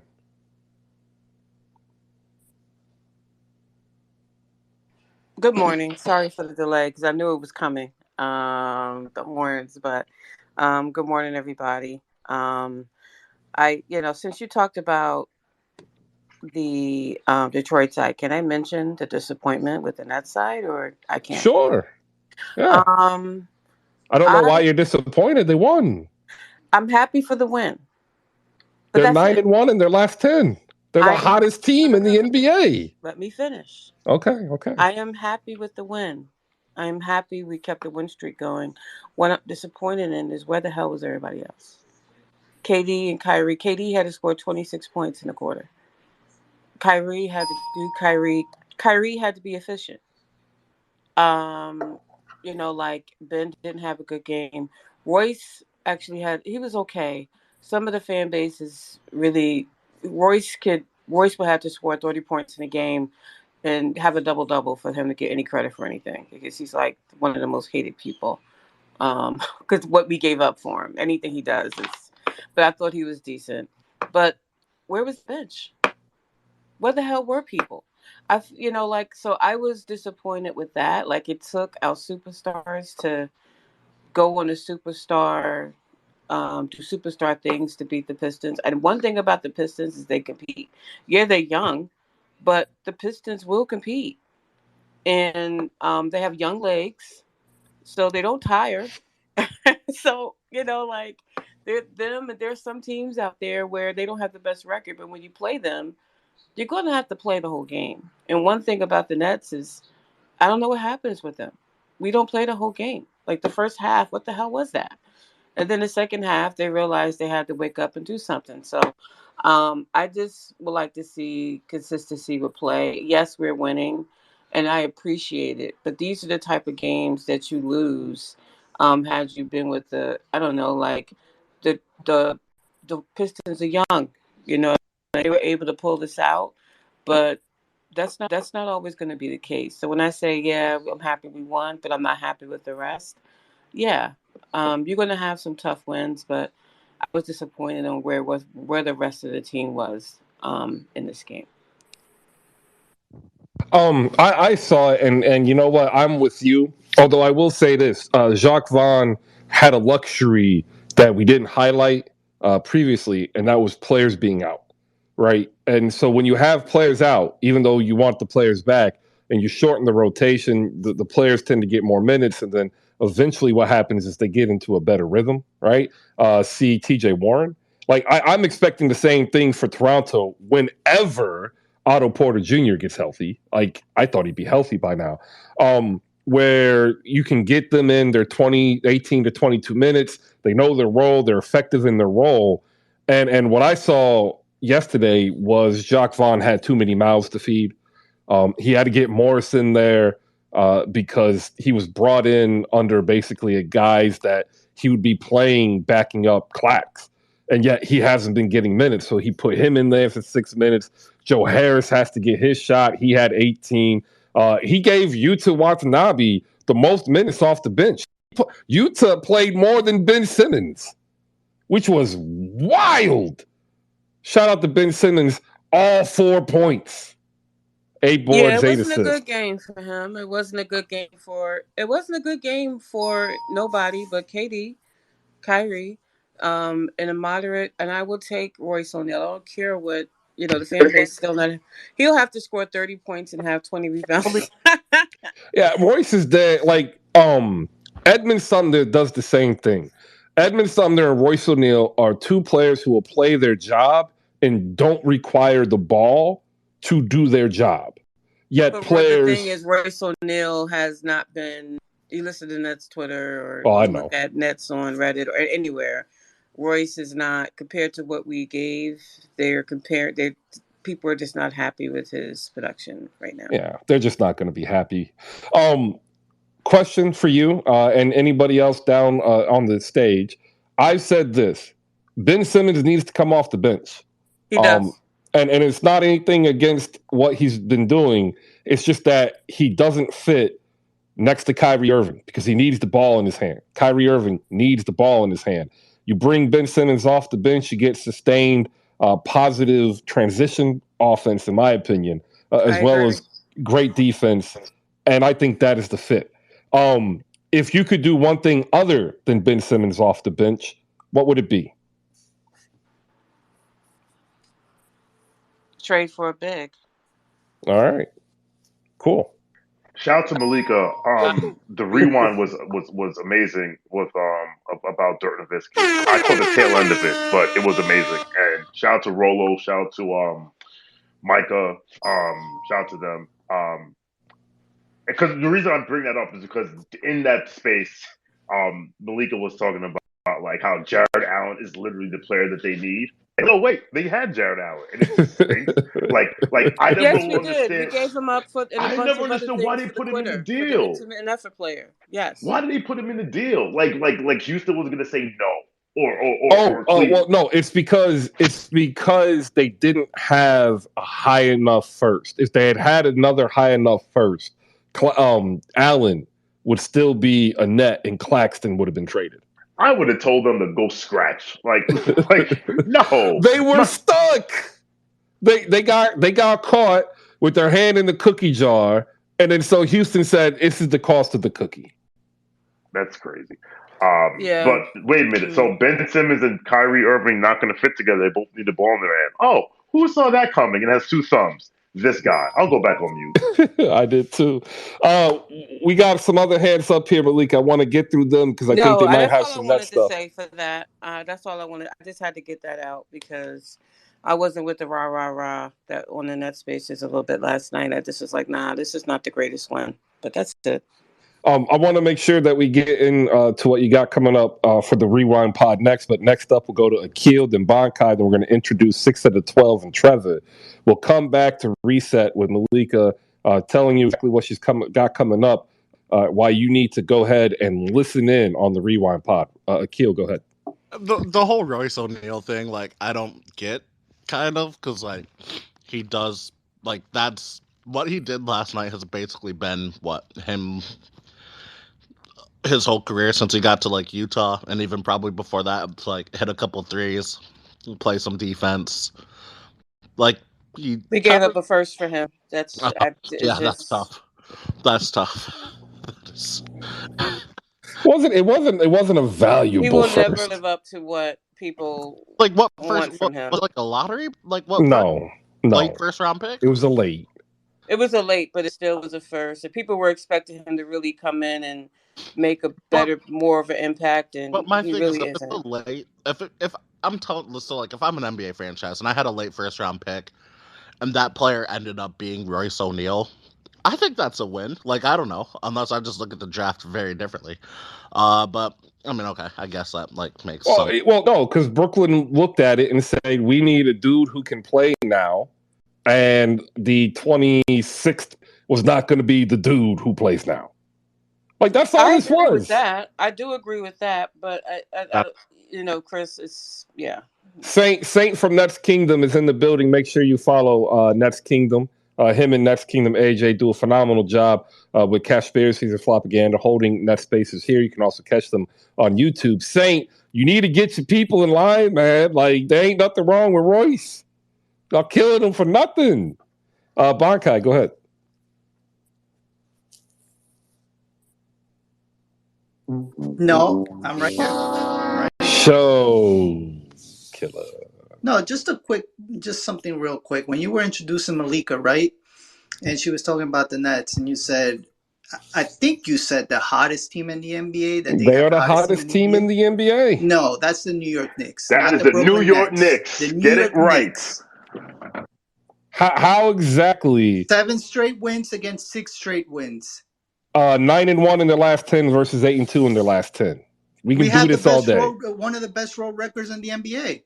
You don't have a player who drops 26 points in one quarter. We don't care about this little thing. Let the Knicks have the hottest team. Like I don't care. It doesn't matter. Who gives a damn? I give a damn. We do. Obviously, y'all don't have anything else. It's okay. You don't got nothing. What do you have? You got nothing. What do the Nets have? The Nets got nothing. Man, I think Malika gets a point on that one. We'll go for telling lies on Rihanna's internet. Come on, Chris. and listen, she's got 2 teams. She's got the Hornets and the Nets, and she still doesn't have anything. No, I have. I at least I don't hide. I guess I do. So what, Bankai? So what? And that's not a secret. I stand on the fact that I've been a Nets fan for decades, and people know why I follow the only team in pro sports with a black owner. I'm sorry. Bye. No. It's I'm saying good. it's fine. It's fine. It's fine if you have both teams, but I'm just saying you don't have anything with both teams. Yes, I do. I have KD. I have Kyrie. I'm good over here. Y'all have Jalen Brunson and Julius Randle. It's all good. I'm standing by what I got, and I'm 2 toes down on it. And what? Okay. Last I heard, 7 was greater than 6. Just saying. I don't. Like I said, I don't care. You can have the hottest team. It doesn't matter to me. Multiple parades down the Flatbush. End of the season matters to me. This is hilarious because like this is the most positive thing the Knicks could talk about because they've been mired in mediocrity for so long. 6 of the 12. We're gonna go to you. Then we're gonna go to Trevor, a Boston Celtics fan, who I didn't post the cat this morning. Because y'all have to understand, it's about Bowl supremacy. The Bowl Express is real, and the Boston Celtics got to get a taste of it. 6 of the 12, though, first is going to tell you why the New Orleans Pelicans got too happy with their winning because they decided to lose. 6, what's up, man? Good morning. Everybody, take the time out of your day to, retweet the show card. Chris, to quote the famous Jameis Winston, there's pain everywhere, all over the body. It was not a week. It just so happened that you had leaks, and that Elon Musk suspended Twitter Spaces last week and over the weekend, because it was not a good week in New Orleans. I will say the Utah Jazz, man, they are just not a good matchup for the Pelicans at all. Their length, when you add their length to how they shoot the ball with their length, They could be a really dangerous team if they make it to the playoffs. I tweeted like that's the one team in the West that I do not want to face in a 7-game series. They actually swept the Pelicans this year 3-0. That was just not a good feeling. And also playing in altitude, that does make a big difference. I feel like because even when I went and visit Colorado and lived in Colorado for a little bit, if you're not used to it, it definitely can make a difference in the playoffs as well. But the game over the weekend with the Suns, I mean, when Devin Booker goes for 58, there's not much you can do, right? I mean, when you throw doubles at him and he's just rising up above everybody, like when somebody's on like that, and you still only lose by 5 or 6 points, that's a pretty darn good game. I would say the one thing that really aggravated me about that game was Torrey Craig had more free throw attempts in that game than Zion Williamson. When Zion Williamson had 30 points, and the only thing he does is drive to the goal and had less free throw attempts than Torrey Craig, that's a problem. Devin Booker had 37 points from shots, field goal attempts, and he had 20 free throw attempts. I mean, he had 20 makes from free throws. So that's tough. I mean, you can't play winning basketball like that.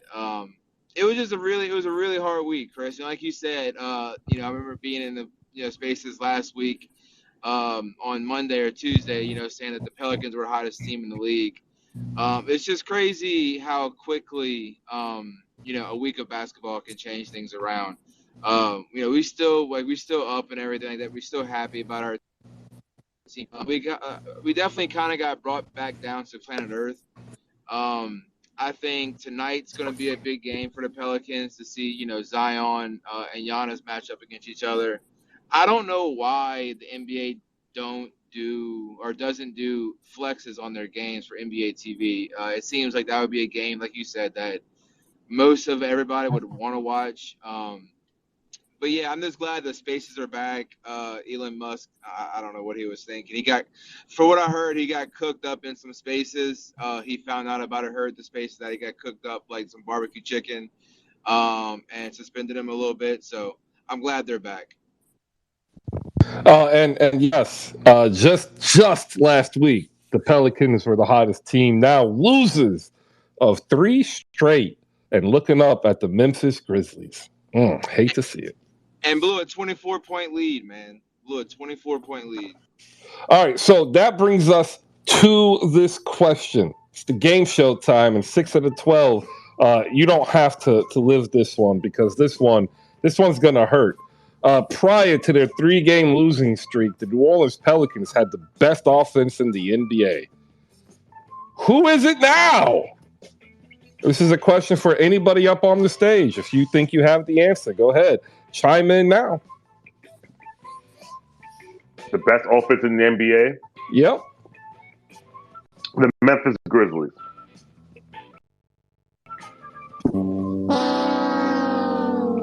Negative. I know. I know. Wait a minute. Is this by net rating or by points scored? Points scored. Oh, okay. Anybody? The Boston Celtics. Dang, he got there before you. All right. Who's the top offense in the Western Conference? Denver Nuggets. The Sacramento Kings.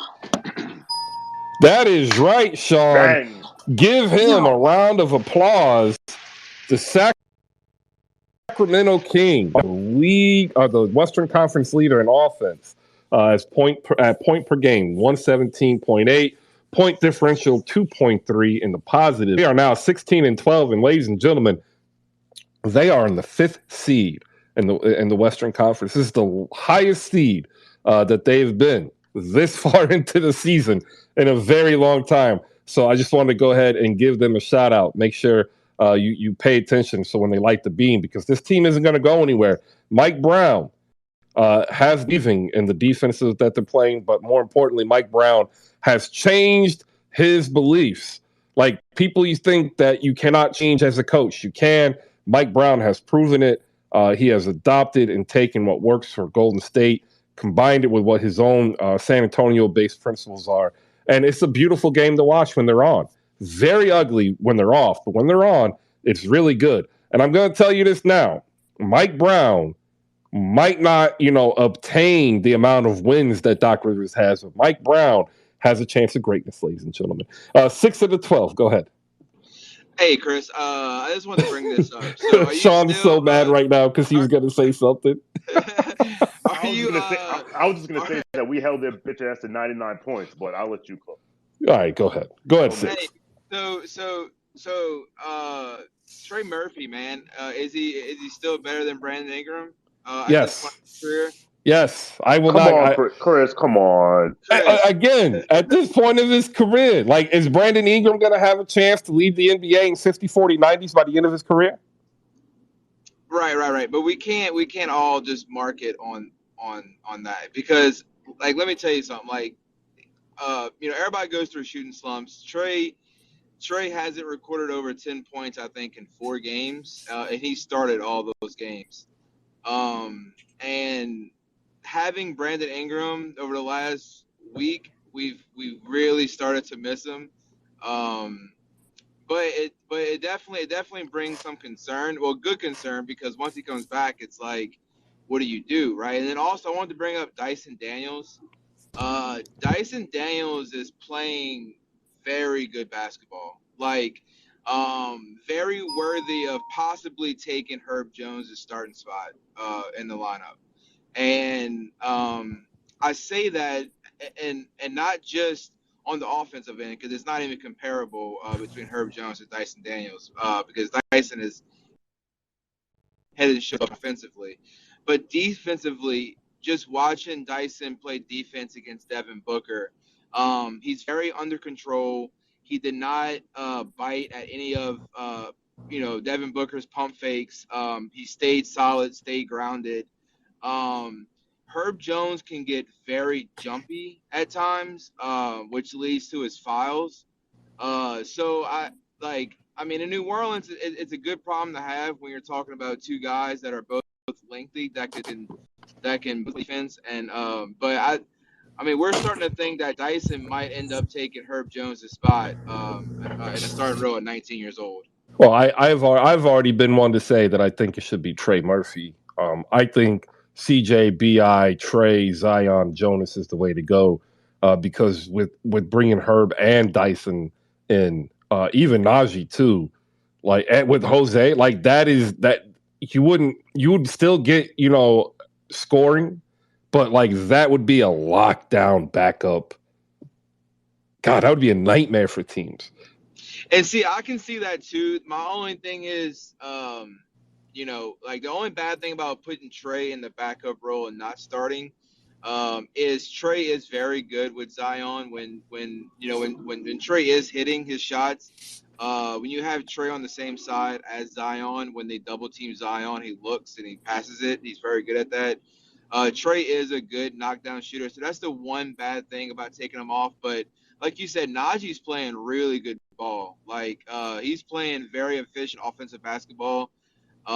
He's almost like the Zion in the second lineup, right? Like, I'm not saying he is Zion, but what Zion does is he drives to the rim. He always gets inside the paint. And he has been knocking down some threes as well. So yeah, that would be a scary second lineup. It would most certainly lock down the second group. But what many people don't realize, the second lineup for the Pelicans have been outscoring the starting lineup over the first half of every game in the last 6 games. So that's probably not a great thing, right? But hopefully when BI gets back, and they actually get a few games of the starting 5 playing together, they can get some rhythm together and make a run. All right. Yeah, I can see that. I think New Orleans and Memphis are probably the 2 teams that people are going to have the hardest time accepting being good. And I say that because fans, for lack of their own understanding, tend to fall in a pattern, and they like their pattern as long as they're winning. And then when their winning is disrupted, they have this hard time understanding that, one, it's very hard to win in the National Basketball Association. Like, it's hard. Any given night, any of these teams can actually win. Like, all of these players, whether you like them or not, are the top 500 players in the world, right? But when we talk about sustained winning, it creates this mirage, right? That culture will exude and continue winning.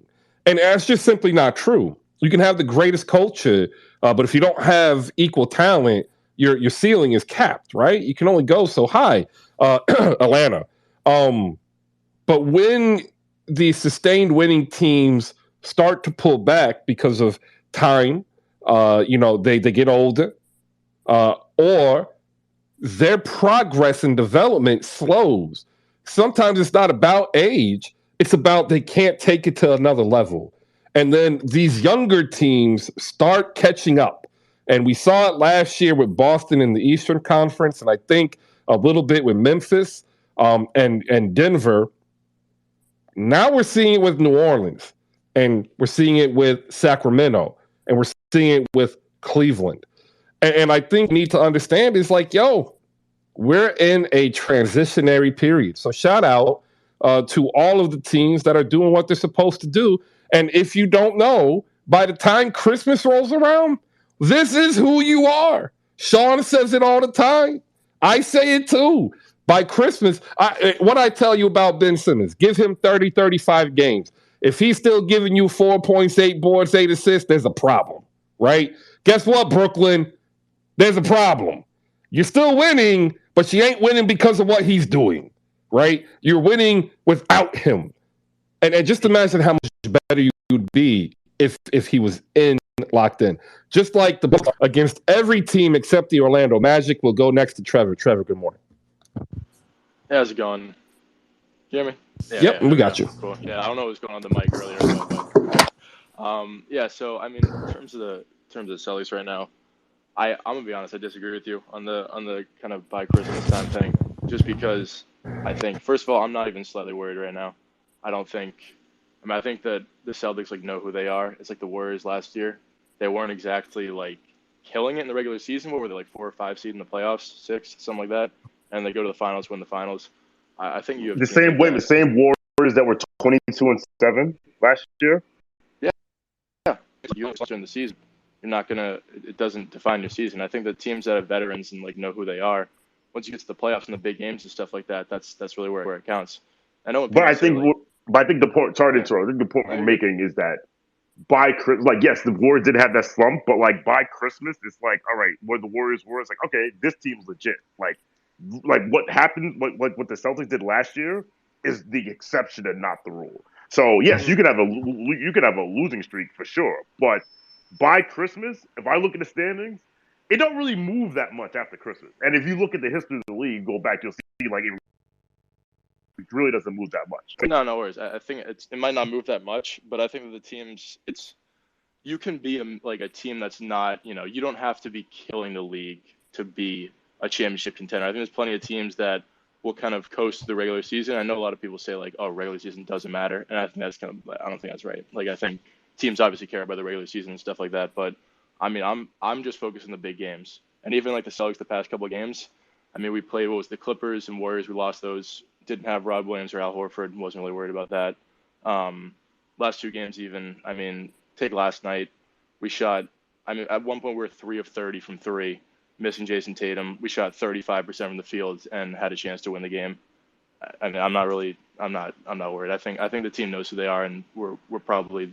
I think us and the Bucks are the best team in the East. Well, yeah, of course the team knows who you are. You're second. You're 22-9. Yeah. That's the whole point. This time, we know that the Celtics are contenders. Yes. Yeah. No. Yeah. That's what I mean about that, though. I think I'll say from my perspective, because I'm in Boston, and I know that around here, and I know it's a lot of the media around here is crazy, but there's a lot of people that are like, oh, are they in trouble and stuff like that. And I think that might just be the Boston media, but you get a lot of people starting to panic now. And I think that's crazy. It's just it's the same with every sports team here. They're honestly. panicking, yet they hold the league's highest Literally. point differential. It's hilarious. It is hilarious, honestly. But I mean, that's just kind of the way it is. The sports teams around here. But yeah, I think the Celtics will be fine. Other stuff you guys are talking about, I hated to see the Caruso slander. I think that's a guy who's like every big team needs people like that. Like if you can knock down open shots, if you can play reliable defense, be reliable with the ball, I think any team will have you. And I think those are guys that like are kind of needed on championship teams too. Obviously, the Bulls aren't winning a championship anytime soon, I don't think, but those are important guys. Yeah, I mean, the last thing too, and they've kind of weird, like, they're such an anomaly to me because they have so many good players, but it's like, I think the roster, like, format just different. They have so many guys. They've got 4 guys that are, like, borderline all-stars. Like, you know, maybe a guy like Scotty Barnes won't be an all-star, but numbers wise, I mean, he's pretty close. He's a really good player, especially future too. But I think they just need they need somebody who, you know, Pascal is amazing, but I don't see Pascal as somebody who get in a playoff series. If he's up against an all NBA defender, can you rely on him to hit, you know, to create great shots or to, you know, reliably score on that person? I think that's kind of difficult. And I think that's what you need to be like a top team that's going to fight and, you know, really push for a finals appearance or conference finals, to be honest. So I think they're close. I don't think they need a full blow up. I mean, that's what you guys were saying earlier, but I don't think they need a full blow up. I think their issue is the extension of the 2 timeline that was actually working out. It just screwed them over. Yeah, no, it's a weird situation there. They're a good team, but just underperforming a little bit. But maybe just some retooling. I can't remember who it was that was talking earlier, but they made a lot of really good points. It's just about, you know, in the past how it was just they had good players, but then maybe it wasn't what they were looking for, and they kind of swapped them out for other people who kind of fit the roster better, and that made a big difference. So who knows? That could be it. Could be some bigger changes, but yeah, their management's good there, so I know they'll do what they need. But yeah, that's all I got. Appreciate the time. Not a problem. Just as you were bringing back up Alex Caruso, someone hit me up with like this guy really loves this era's Matthew Dellavedova. That's a diss. Honestly, it's funny you say that because I was literally thinking earlier. I was like, he reminds me of Dellavedova as a guy who's not going to do anything crazy, but will be like important on a team someday that's making a deep run. Yeah, that's a diss though. No mistake. Career 38% shooter, Matthew Dellavedova. Let's go to Grindhouse Grizz because he heard his Grizz being talked. I'm going to get Sean in here. Then we'll clear out the rest of the hands. We'll reset the room. I'll be closing in about 15 minutes early. The plumber will be here by 1. There will be no hoop spaces tomorrow as they will be digging a hole in my foundation to replace this leaky pipe. So, look, I'm sorry. I'm getting sad faces. Look, life happens, but there's nowhere in my house that I can go to broadcast. And if I'm not, I thought about doing it at my son's school. That ain't gonna happen. Grindhouse Grizz, if you need Memphis on your timeline, dope follow here. He is going to be the purveyor of Beale Street propaganda as they now become the number 1 team in the Western Conference without Desmond Bane. And may I add, on the behalf of the majority of the Grizzlies fans, all of y'all who were talking your ish that the Grizzlies were better without Ja Morant and they needed to center their offense around Desmond Bane. Where are you? We have not heard you for a while. Please come forth so that we can hear your thoughts now. That was Grindhouse. What's up? How you doing? Good morning, Chris and everybody else in the room. Yeah, I mean, I guess we're better without Desmond Bane now. You know, that's kind of the narrative we're starting to push over here in Grizz Nation. So it can just balance everything out from last season. But no, yeah, you know, number 1 seed and everything. It's cool. But you know, I'm the type, I need a little bit of separation.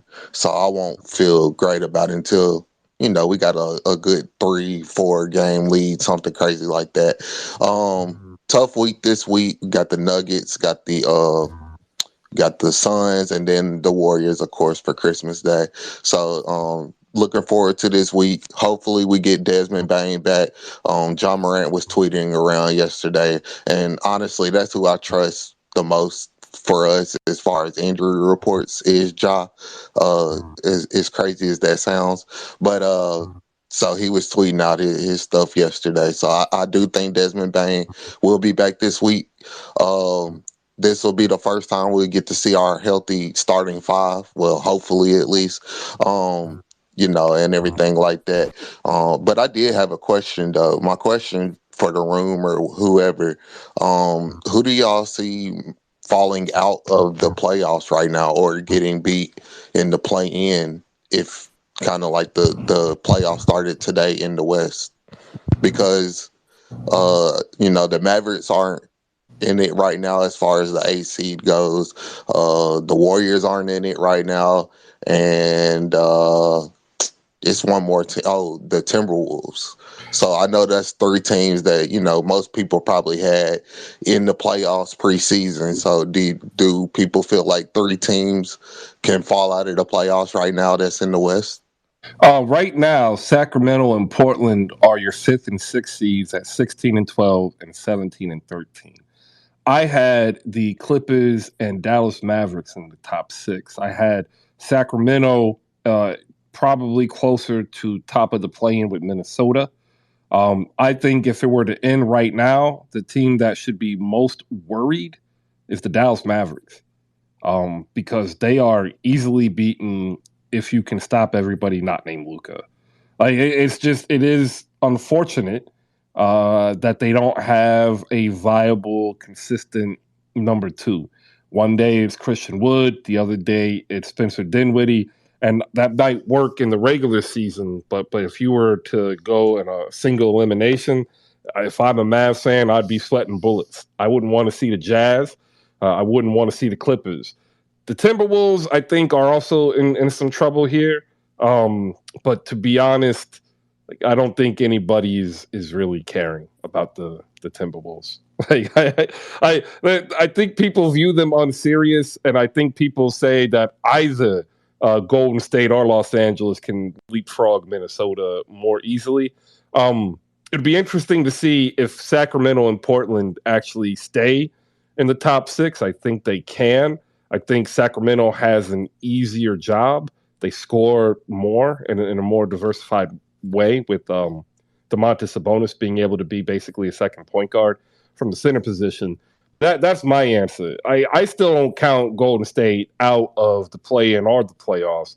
If they weather the storm and go 500 without Steph and he comes back and is fine and goes on a tear because he's been out for 6 weeks, then they still have every ability to get back in it. The AD injury for the Lakers, I mean, I'm already pushing them back. I think Sean can answer better, or if Jeff can come up here in terms of gambling. Like that AD injury really sucked everything away that was positive for the Lakers. So there's my answer. Anybody else want to hop in here real quick? So preseason, my Kings over bet is probably look good. I think if you were talking about teams that could fall out of the top 6 or top 10, I had Portland. Utah, like they should be out of here soon. I didn't have Portland this high, this far. Like I don't know if it'll come back down to earth for them. I also said the Suns will be a 9 season. What the hell do I know? But if we believe Golden State, and I still believe the Lakers are going to make a trade. So if those 2 get in the top 10, then the 2 have to come out, and I think one will be Utah for sure. I think Damian is going to wake up and be like, "What are we doing?" And then the other will probably be, it might. I'm not going to say it out loud because people call me a hater. I'll be quiet now. Oh, appreciate it. We will go to Darius. Then we'll bring Queen back in here. We got Jay, the Wakandan tech support. Darius, good morning. How are you? I'm good. How are you guys today? We're doing well. We are here before we drop from 27 degrees to like -4. Okay, so we haven't even I live in Canada, so we don't have any like cold, no winter storm yet, but it's coming though. It's coming. Yeah, I hope you don't get it as bad as some of us here in the northern part of the U.S. It's been rough Yeah, for a few. All right, what do you got?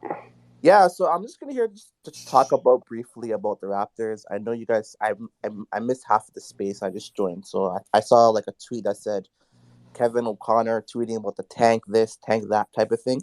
And at the end of the day, like our team is not a team where we need to be like our team as designed is not a tanking team. Like I understand we lost 5 straight to these teams that are winnable. Like the Kings game, we lost by like 1 point. We lost by the Nets. I know there was a game where they were up by 20. The second half came around. We didn't have any offensive power. We couldn't, stop Kyrie and KD. And when that happens, like the game of the Pistons game where they go off, I can't really, I can't rely on our team to match that, So it was kind of like a loss in itself. And also in terms of like our like schedule coming up, I know we're 13-17. I'm kind of like the pro tech of that side of the fan base. I'm not the type of person to say, "Oh, we're losing 5 straight. We got a tank." Like that's not like what I would envision. I just feel like our team is constructed to be healthy. Like if we're not healthy, and we're missing guys like OG, we're missing what's his face, Gary. We're missing Precious, which is like a viable piece to our core. We're not going to be winning these type of games. So that game against the Warriors was a game where you're missing Steph, you're missing Wiggins, and you come out at the gate and you hear Draymond Green dropping 16 points in the first quarter, and we don't even like try to adjust like anything. Like we were just running on defense that game. Like we weren't doing anything on defense, right? So those type of games is where like we need to think about what is our direction. Like I'm pro tank. I'm anti tank, by the way, so I don't want to be trading no guys. But we are not a team. Our Raptors are not a team of offensive firepower. We are a team of defensive minded players. And Nick Nurse, as you can see, he's the type of coach who will do anything on the court, whether it's a boxing one, anything to make their team win. So I'm not too worried about our team, and I feel like we just need to like play better and play. We just need to start from the basics, Like in high school, you gotta play the basics. Play All right. man. Well, let me ask you a question. Go All ahead. right. You're gonna have to start climbing up standings. All right. Okay, that's true. All right. I'm gonna hit this button. Okay. All right. You're gonna hear some music. Don't be intimidated by the music. I won't. I know it's some 1970s stuff, but like we're rolling licensed free here. Okay. Yes or no is the answer. Raptors over the Pacers. Yes or no? Yes. Raptors over the Hawks. Yes or no? I would say yes. Yes. I depend on our coach compared to Nate. Raptors over the Heat. Raptors over the Heat. I would say us too. No Really? bias. All right. No bias. And I'll tell you why later on, though. I'm gonna be on these spaces. So Raptors over the Knicks. Yes or no? The Knicks, as of right now, no. You guys are gonna probably. I feel like you guys are gonna go on a plateau in the second half of the season. So I'm gonna let you guys keep those winning streaks going. But yeah, I'm not a Knicks fan. I'm not a Knicks fan, but I can see that you guys are playing very well, and I feel like you guys have those type of young players that are buying in. We don't have those players right now that are buying in. They're not playing good defense, so I would say Knicks right now. You know what's funny? All the shit I've been talking about the Raptors, watch them beat us on Wednesday. And the last one, Raptors or Sixers? Of course, the Sixers. You guys already know they own us last year, so I would say that they have a better record than us. So no. So then, right now, you've capped yourself at the 7th seed. Can I just say one more thing? Sure. One more thing. So I was expecting us to come into the season and be a top 3 seed. I was expecting us to be a borderline 6 and 7 seed, because at the end of the day, you saw what the Hawks did. You saw what the New York Knicks did. You saw what the Nets did. They made adjustments in the offseason. They got key guys that are champions that you need to build forward. You know, like they got like Bretson, you got what's his face, Murray. You know, like we were just our team was basically designed to start the season to develop these young guys. So for me, I'm just looking at our schedule coming up. You guys won't hate me for this. We're probably losing today to the Sixers because that Koloko guy. No offense, we need a starting center. That guy is not it. The second thing is we're getting OG back for the next game, so that could be a win. I'm not saying that's not gonna be easy. We got the Cavs next. It can be a win if we get Gary back. Clippers is on a back-to-back, so I think Kawhi's not playing, so that can be a loss. And then we got Memphis and Phoenix, which can be losses. So I'm just saying we just gotta get healthy more. And I heard more losses than wins, though. Exactly. So what my point is that we are not designed to have these players out. So when we have a full healthy roster, we are able to win these games. But we were missing 3 or 4 guys, and we got like Otto Porter that's hasn't even played for us. It's gonna be difficult to win these games. And on top of that, we're in a shooting slump. Like, you know, we're not an offensive shooting team. We are a defensive team. So. And Nick Nurse is not a type of coach where he's gonna be running set plays for everybody, you know? Like everybody else wants the ball in their hands. Like Fred needs the ball, Scott needs the ball, Pascal needs the ball, OG needs the ball. So it's like at the end of the day, what we need to do is we need to start from the basics and just start one game at a time. And I just want at least 2 games over 500 by the new year, and let's go from there. That's all I gotta say to this, and then hopefully, we can start winning these games. But the reason I'm just telling you this right now is that I'm anti-tank. So that tank stuff, I'm not with that fan base. I'm an OG fan base. So I watched the Raptors play when they were in that little Fred era, Larry era, where they were 1 piece away, 2 pieces away from winning. You know, like stuff like that. You know, so like I said, shout out to you guys, the Knicks fans, Nets fans. Hope you guys do good. Like, you know. Hope you guys see you guys standings, like same for us. But like I said, our Raptors are not good right now, and I'm anti-tank. That's all I gotta say for that. All right, probably the most concerning thing for the Raptors is they are 4 games out in the Atlantic standings. Like, we're not even talking the Eastern. We're just talking Atlantic. They're in the bottom of the Atlantic, looking up at the Knicks, 17-13, Toronto 13-17. All right, next up. We're going to clear out these hands so we can give Jay the Wakanda tech support some time. We've got the pickup card game here. And another reminder, just make sure when you head over to slamgoods.com to check out the pickup card game, use promo code HoopSpaces, save yourself 15% on the entire purchase. And if you buy it at $25, you get to save enough to get you a proper cup of coffee. We'll go to the ladies first. We'll go Queen. If Malika wants to add anything, we'll go to Bankai. We'll go to EMS. We'll reset the room with Malika's read on her upcoming content. And then we'll go to Jay the Wakandan, proud survivor of Jackson State, not by 40. Thank you, everybody. Queen, you're up.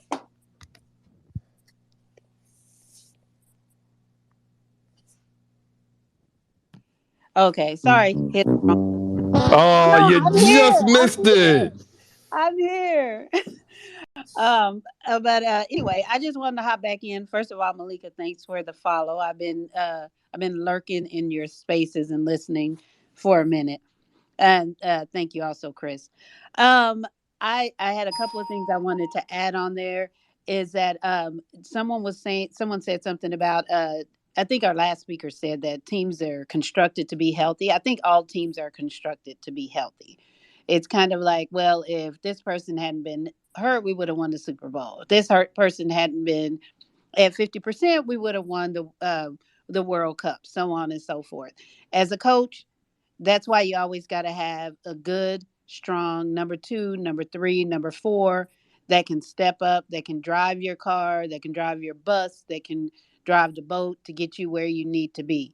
If your team is completely dependent on being healthy and you don't have a good, solid, strong bench that can be more than average, that can be more than mediocre, then you don't really have a championship team. I had 1 year as a coach, I went 10-0, and then it was playoff time. and I was playing the hottest team in the district in Dallas-Fort Worth, all AAU players, and I knew that it was going to be tough, but I also had the number one AAU player on my team. Blew out her ankle that weekend. So I had to go to my number 2 and I had to go to my number 3. And so I moved them around and I made it happen. And I beat the hottest team in Dallas-Fort Worth. And so if you're basing your team on dependable and you're basing your team on being healthy, then you're easily beatable, like my Dallas Mavericks, because they're easily beatable without Luka.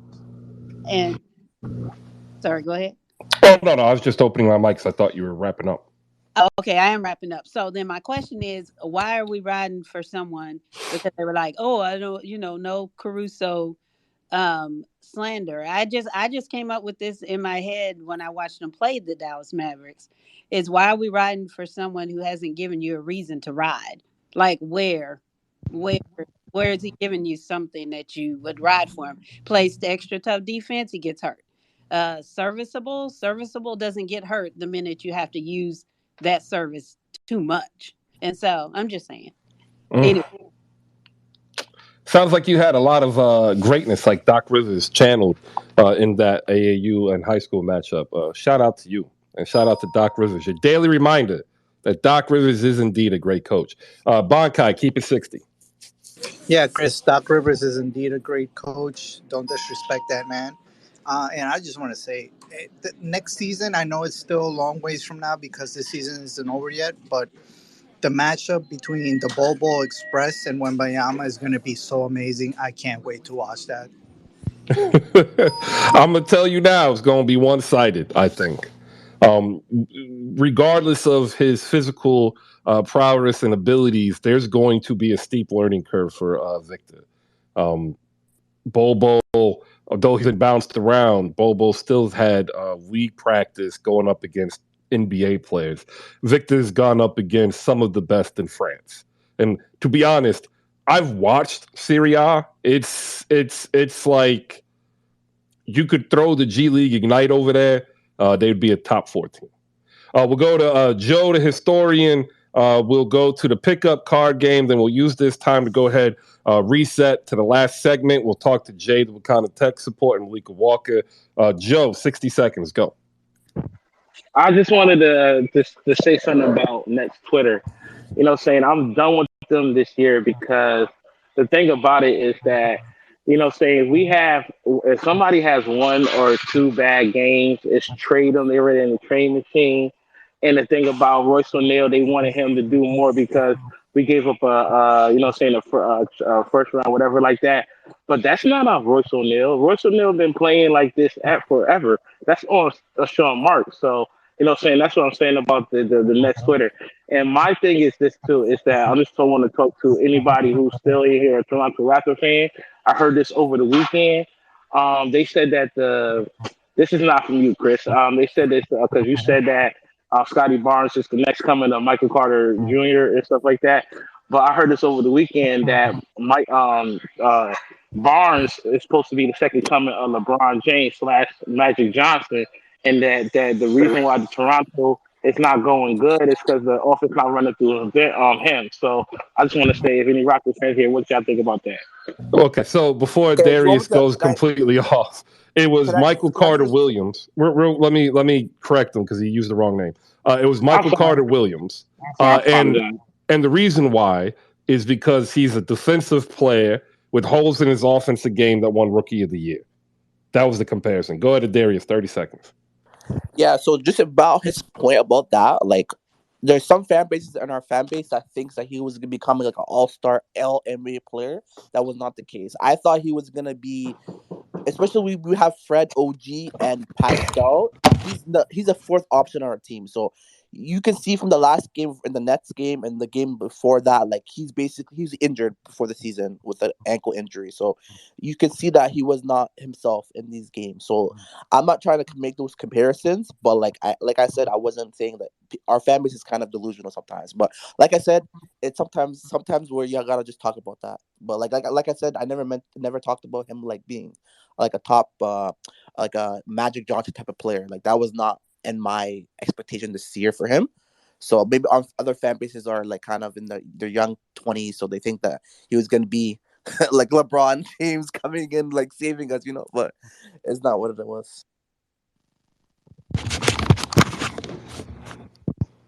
Sorry, plumber got here. All right.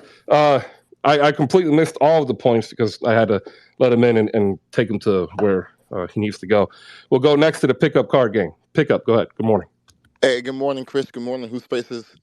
I'm going to be super brief here, and I've been here listening and hearing a lot of Knicks fans like Sean with a W and Bankai throw a parade for a 7-game win streak. Let's go ahead and stop that right now. Let's stop that right now. So, Chris, I'm going to ask you a bunch of questions here, Chris. And the question is, if you had to build an NBA franchise right now, right? So from today, would you take RJ Barrett or player X? Okay. And so player X is going to be Zion Williamson. Who do you want, Zion or RJ? Oh, I take Zion. Okay, simple, cool. Player 2, Ja Morant. Who do you want, Ja or RJ? I'll take Ja. Okay, very simple. Player number 3, let's try Darius Garland. You want Garland? You want RJ Barrett? I take RJ Barrett. Okay, interesting. Next one, Tyler Hero. Who do you want? I take Tyler Hero. Okay. Jordan Poole. Who do you want? Remember, from today on, forget the past. It's all about trying to build a franchise with this one player going forward. Jordan Poole or RJ Barrett? I would take Jordan Poole slightly. Okay. Say less. Keldon Johnson. Who do you want, Chris? I take RJ Barrett. Okay. Kevin Porter Jr. RJ Barrett. Okay. Nick Claxton. RJ Barrett. Okay. Bol. I take Bol. Okay. There we go. So, my point is that RJ is not Zion. RJ is not Ja Morant. RJ has a long way to go to be a respectable third option on a good NBA basketball team. I'm glad he's playing well right now. I'm glad that he's picking up the load, making free throws. But do not be fooled by a 6-game, 7-game RJ Barrett stretch. That's all I gotta say. So, and my retort is that I am not. He has played the last 100 games, averaging 20 points, 5.5 boards, and 3 assists, while also playing usually defense on his competitor's top player until this season once they started quitting Grimes. Now he's playing defense on the second best player. Also to note, he's 22 because he came out of college earlier. This is the first year he ever had an actual traditional point guard. And furthermore, I surmise had the whole not named Julius Randle been there, we would see a different developed RJ because most of the offensive weight would have been on his shoulders. And I think we would have seen higher production. Just saying. Okay. So my response to that is that I watched RJ play in college at Duke. I watched RJ. I watched Zion play, and I watched Cam Reddish play. And I will kid you not, I said back then, the only guy who has it is Zion. Cam is overrated. Cam couldn't finish back then. And RJ was a stat filler, a guy who puts up numbers, right? Points, rebounds, assists, but in big games and big moments, he's not there. And that RJ Barrett is still the same player he is now. And so I hear your point about all the stats, Chris. That's great. Whoopity-doo. He has stats. But in terms of trying to build a basketball team, a franchise, I will completely pass on RJ Barrett. I'm done. Thank you. All right. So I feel you. And also, I guess more so it's because my comp to RJ, even going back in college, has been Chris Middleton. And I see, a lot of people they just kind of say, well, he's just okay. I would love that. That's an awesome third option on a really good basketball team is Chris Middleton. Right? Well, if you remember, Chris Middleton was the second option in the championship team. So, I never said. See, that's also the other thing. People misconstrued belief. I've never once said RJ is the number one player, but if RJ were to be able to get an efficiency bump, right? Because that's really what we end up arguing about with RJ when you say stat filler. Because if he hits 2 more shots, he's no longer a stat filler, right? He's a premier offensive player if he hits 2 more shots. Because if he hits 2 more shots per game, he's shooting, at 49%, 51%. Scoring 24 points per game with 5 boards and 3 assists, we would all be saying RJ Barrett, a great solid number 2 option. Like, that's the problem. We never saw him have to hold court as the number 1 offense like Ja Morant or Zion Williamson. And a large part of that to me is Thibodeau leaning in on his likes of Alec Burks giving the ball to Julius Randle as opposed to figuring out how to best develop RJ as an efficient offensive player. Now, like long term, like there's a lot that goes into it, and I'm totally with you. Make sure you tell everybody where they can find you.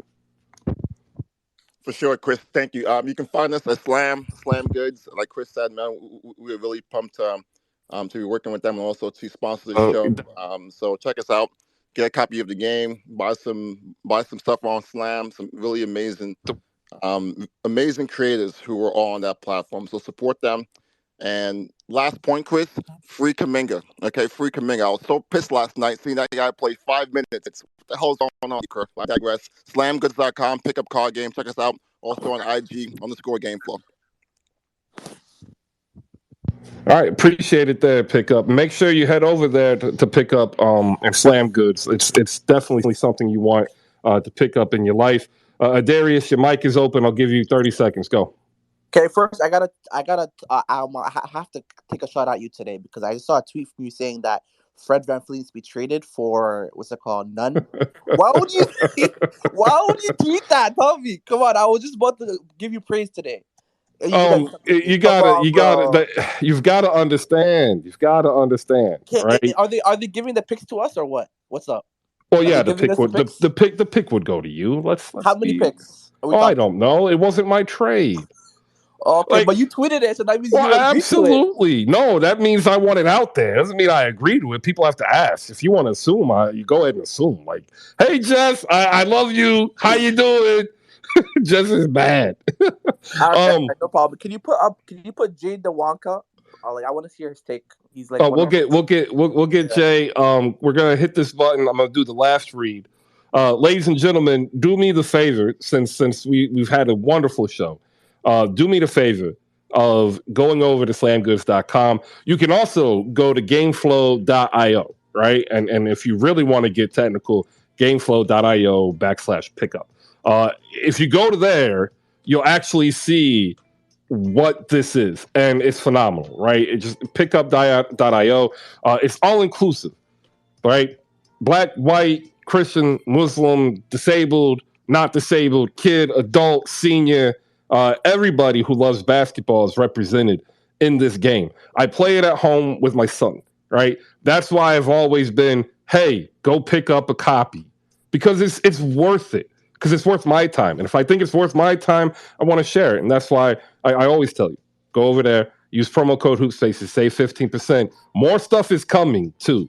So if you don't get it now and you get it later, I'm going to laugh at you.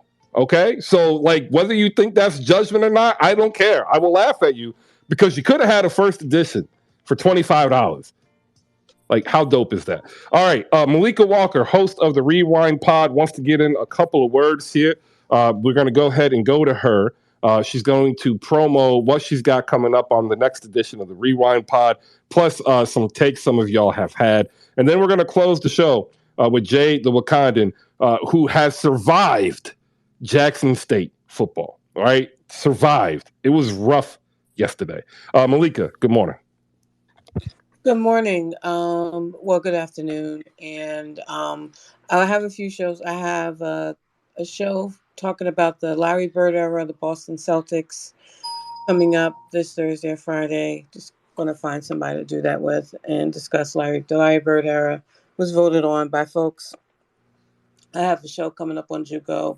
Just looking at, talking about Last Chance U, and just the realities of JUCO from those who played JUCO, those who coached JUCO. I just need to lock down a time and get that together. So I do have that coming because Last Chance U was interesting viewing, and I wanted to talk to people who actually played JUCO or coached it. So that's coming. Sean with a W and I have a show coming. We just need to schedule it. A special one that's looking at a trade that greatly impacted two franchises, the Knicks and the Mavericks. We're going to talk about that in January.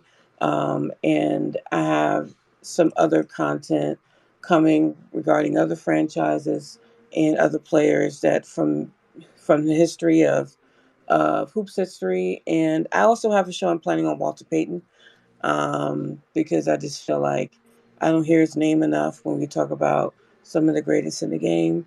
The Rise of the Black Quarterback, I'll be discussing that book in a few weeks. So definitely check me out. And I'm also prepping my podcast finally. So definitely check me out. Follow me if you're interested in that type of content.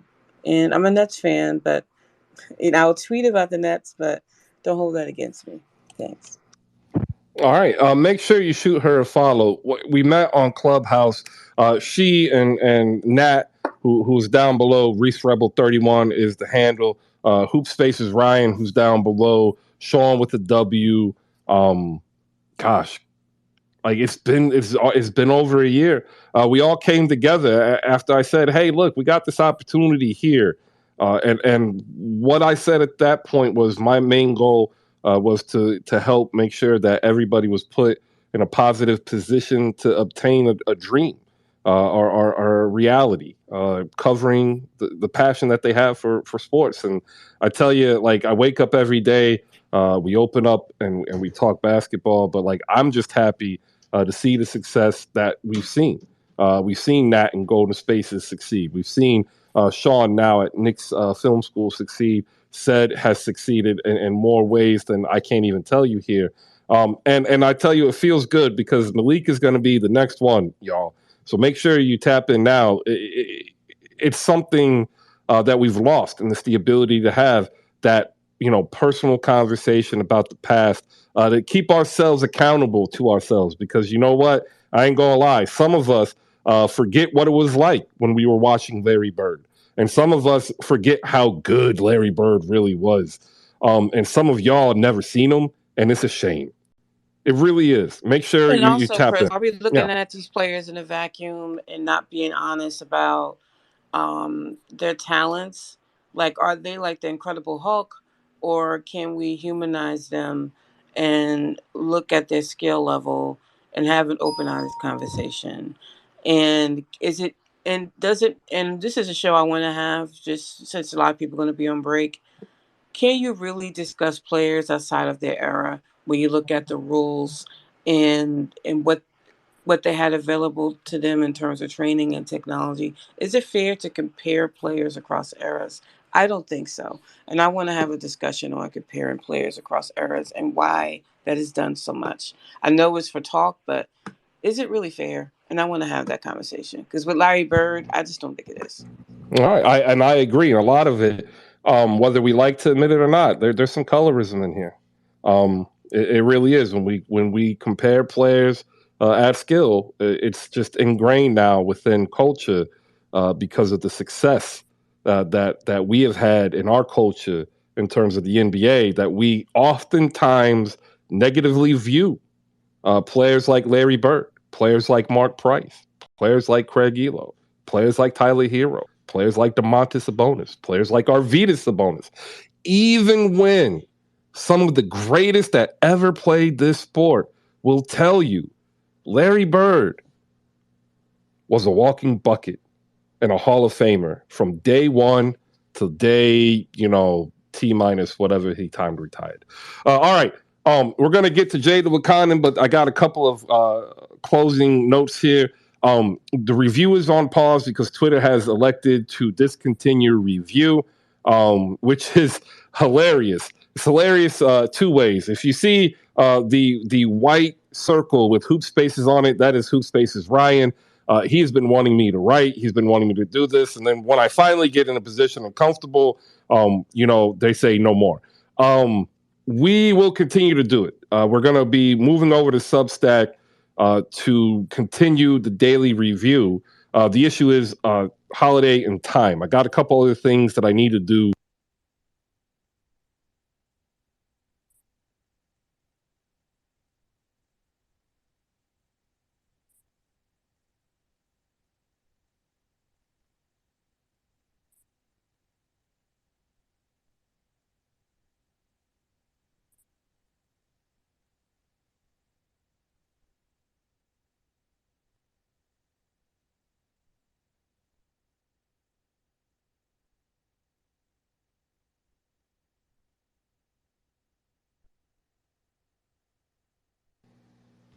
All right.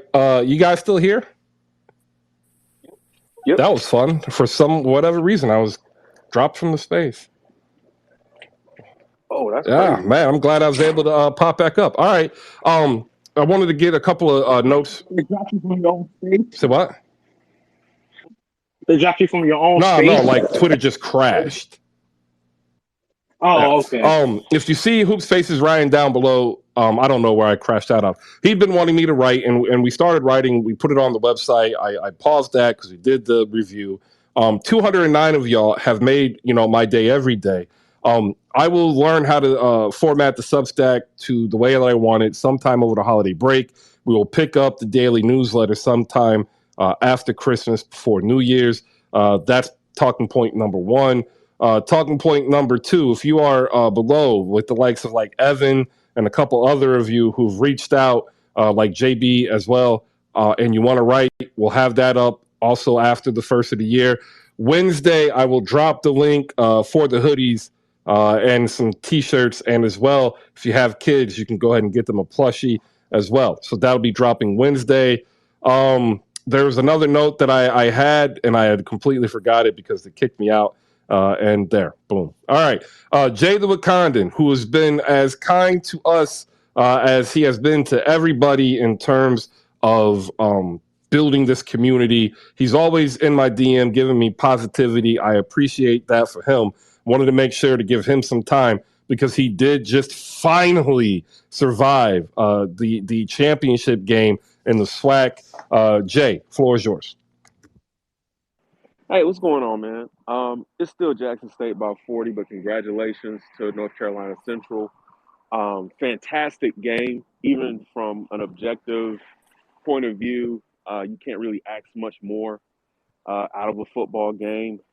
So I just wanted to give North Carolina Central their flowers, man. They have a saying about Eagle pride, but I don't have it memorized. But shout out to the Eagles. I want to go back to the question where, who can fall and not fall out of the standings, because and I know this doesn't mean a lot, right, with 50 odd games to go, but all the teams that you would think have a chance to fall out, with the exception of Minnesota, have a bottom 10 strength of schedule, meaning they have a top 10 easiest schedule going forward. But again, this is with 50 something odd games to go. Golden State and Minnesota have top 10 toughest schedules.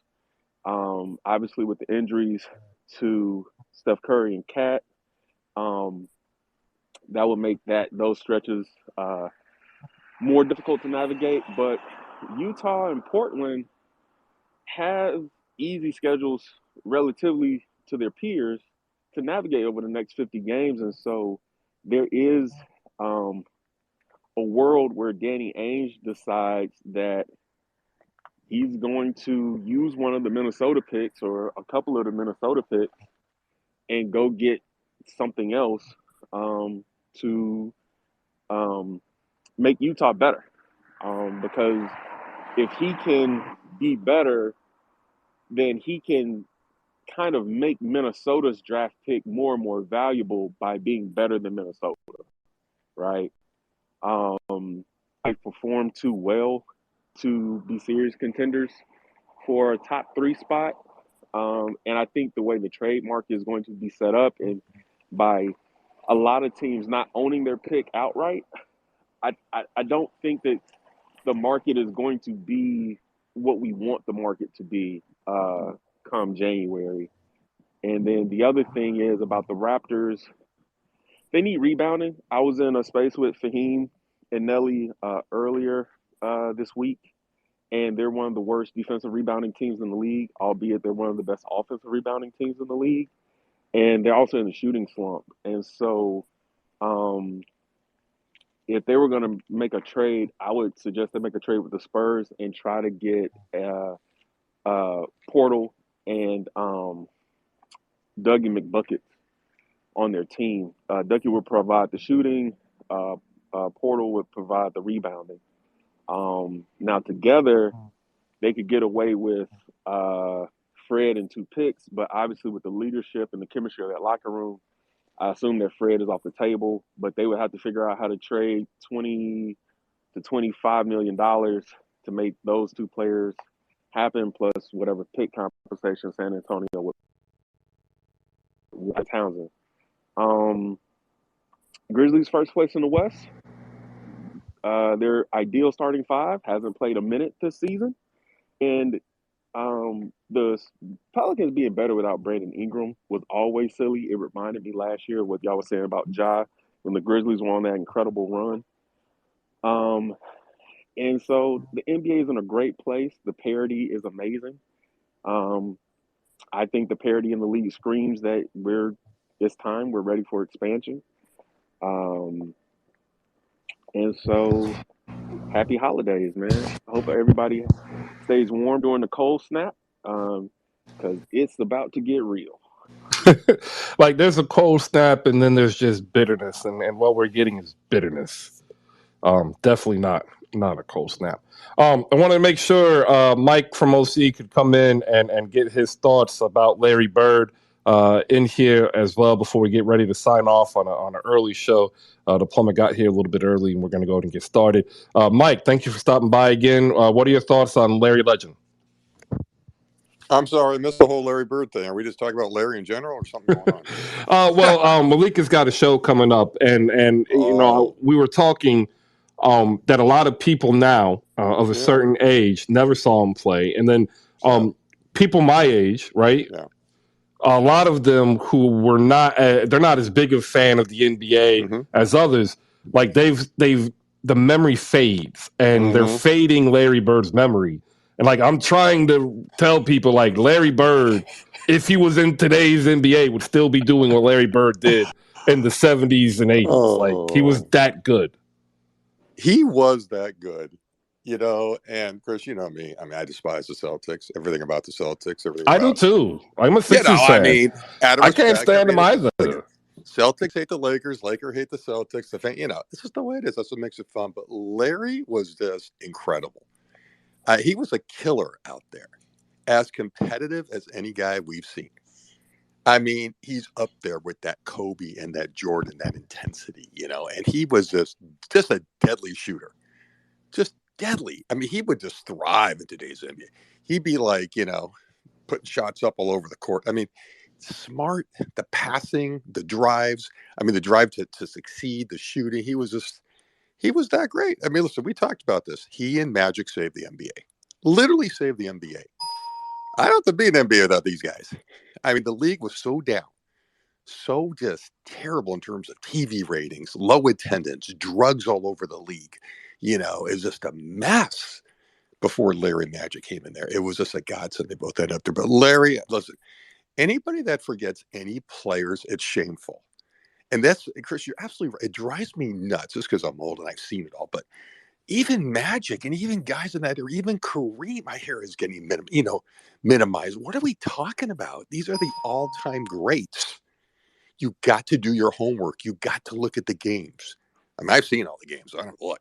You got to study. You just can't say this is the current flavor of the month. There's some great players now, great talent. The league's probably never had better talent top to bottom, you know, in terms of just great players. But these dudes were legends. You talk that top 75 last year at the All-Star game, these guys coming out. Jerry and Oscar and Kareem and Worthy. It just freaking made me cry almost. I mean, it's just, This league is built on the history. It's built on the lineage. You can never forget it. It's never going to fade as far as I'm concerned. But, man, some people that start thinking, I didn't see Larry. Just because you didn't see someone doesn't make them less great. That's what I'm talking about. It doesn't make them less great. They're still there. I can't help you didn't see it. And there's film on them. It's not like they can't go back and look at, what, right, Malika. Exactly. Yeah. But people are lazy. They don't want to do it. They don't. Listen, they think old is old. They think it's like the Etzel. They think it's like, oh, my God, in 80s basketball. To me, the best era still. There's nothing better. The intensity. Guys didn't shake hands after the game. They walked off the court. It's different then. There was a lot of hugging going on.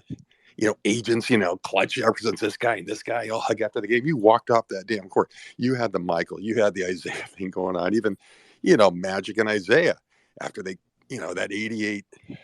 Yeah, Karl Malone and everybody. Finals, when Magic knocked his ass down, they didn't. Now, there are other things going on there, as we know. They didn't talk for years. I mean, Magic had to knock his ass down. Let me get Malika in here real quick, Mike, because I got to get going. I'm supposed to cut off at 12:45. Malika went off on a tangent as usual. But Larry was fantastic. You're good. You're good. Malika, real quick, you came back up. What do you got? No, you were talking about Larry Bird. I just wanted to, you are closing out, so it doesn't matter. I have a show coming this Thursday. The card will be up later today. That's it. All right, there you go, ladies and gentlemen. Make sure you shoot Malika Walker a follow. I will also be retweeting that show. And I'm telling you now, Malika Walker will be next in terms of being successful as she gets ready to launch the Rewind Pod, ladies and gentlemen, taking a glance, right, in history, not only in the NBA, but in all sports and social topics. So make sure you tap in. All right, no show tomorrow again, ladies and gentlemen. Got plumbers here all day to fix this leak. We are brought to you by slamgoods.com. Head over to slamgoods.com. Use promo code HoopSpaces. Save 15%. And I'm telling you now, there's going to be some news coming in January that I think is going to be dope. And I think all of you are going to like it. I'm excited. I can't wait to tell you more. The link for the hoodies and merch will be live Wednesday during Wednesday's show. I appreciate everybody who's ever spent any minute of their valuable time here on Hoop Spaces. You are what makes this thing great. Like, always remember that. Shout outs down below to some great people. Jasmine is in the building. You can catch her words over at Winsider covering the Dallas Wings for the WNBA. We've got Saint from Nets Kingdom. You can catch him on Spaces and on YouTube. Hoop Spaces Ryan, Jose, a.k.a. the man in charge of MFFL with his partner Rolo. Jazz is also in there. Make sure you check them out. Jay, your hands up. What you got? I just since you're not having a show tomorrow and you love ridiculous slander and libel, I just wanted to warm your heart and Mike's heart too, that all Laker fans can rest easy knowing that the only thing LeBron James and Tim Duncan won and achieved that Kobe didn't was a bronze medal. Thank you. That's facts. All right, there you go. We got some pettiness. I love it. We are out, ladies and gentlemen. And I want to leave here with one note. Oh, sorry, that's the wrong one. Despite whether you like him or not, ladies and gentlemen, Doc Rivers is a great coach. He's seen it all. He has literally seen it all. He has seen the highs of the highs and the lows of the lows. And you know what? The Sixers are 7-3 in the last 10, 16-12. And like, we're playing PJ Tucker 30 minutes a game. PJ Tucker! Wednesday, 10 a.m. See you there. Peace out.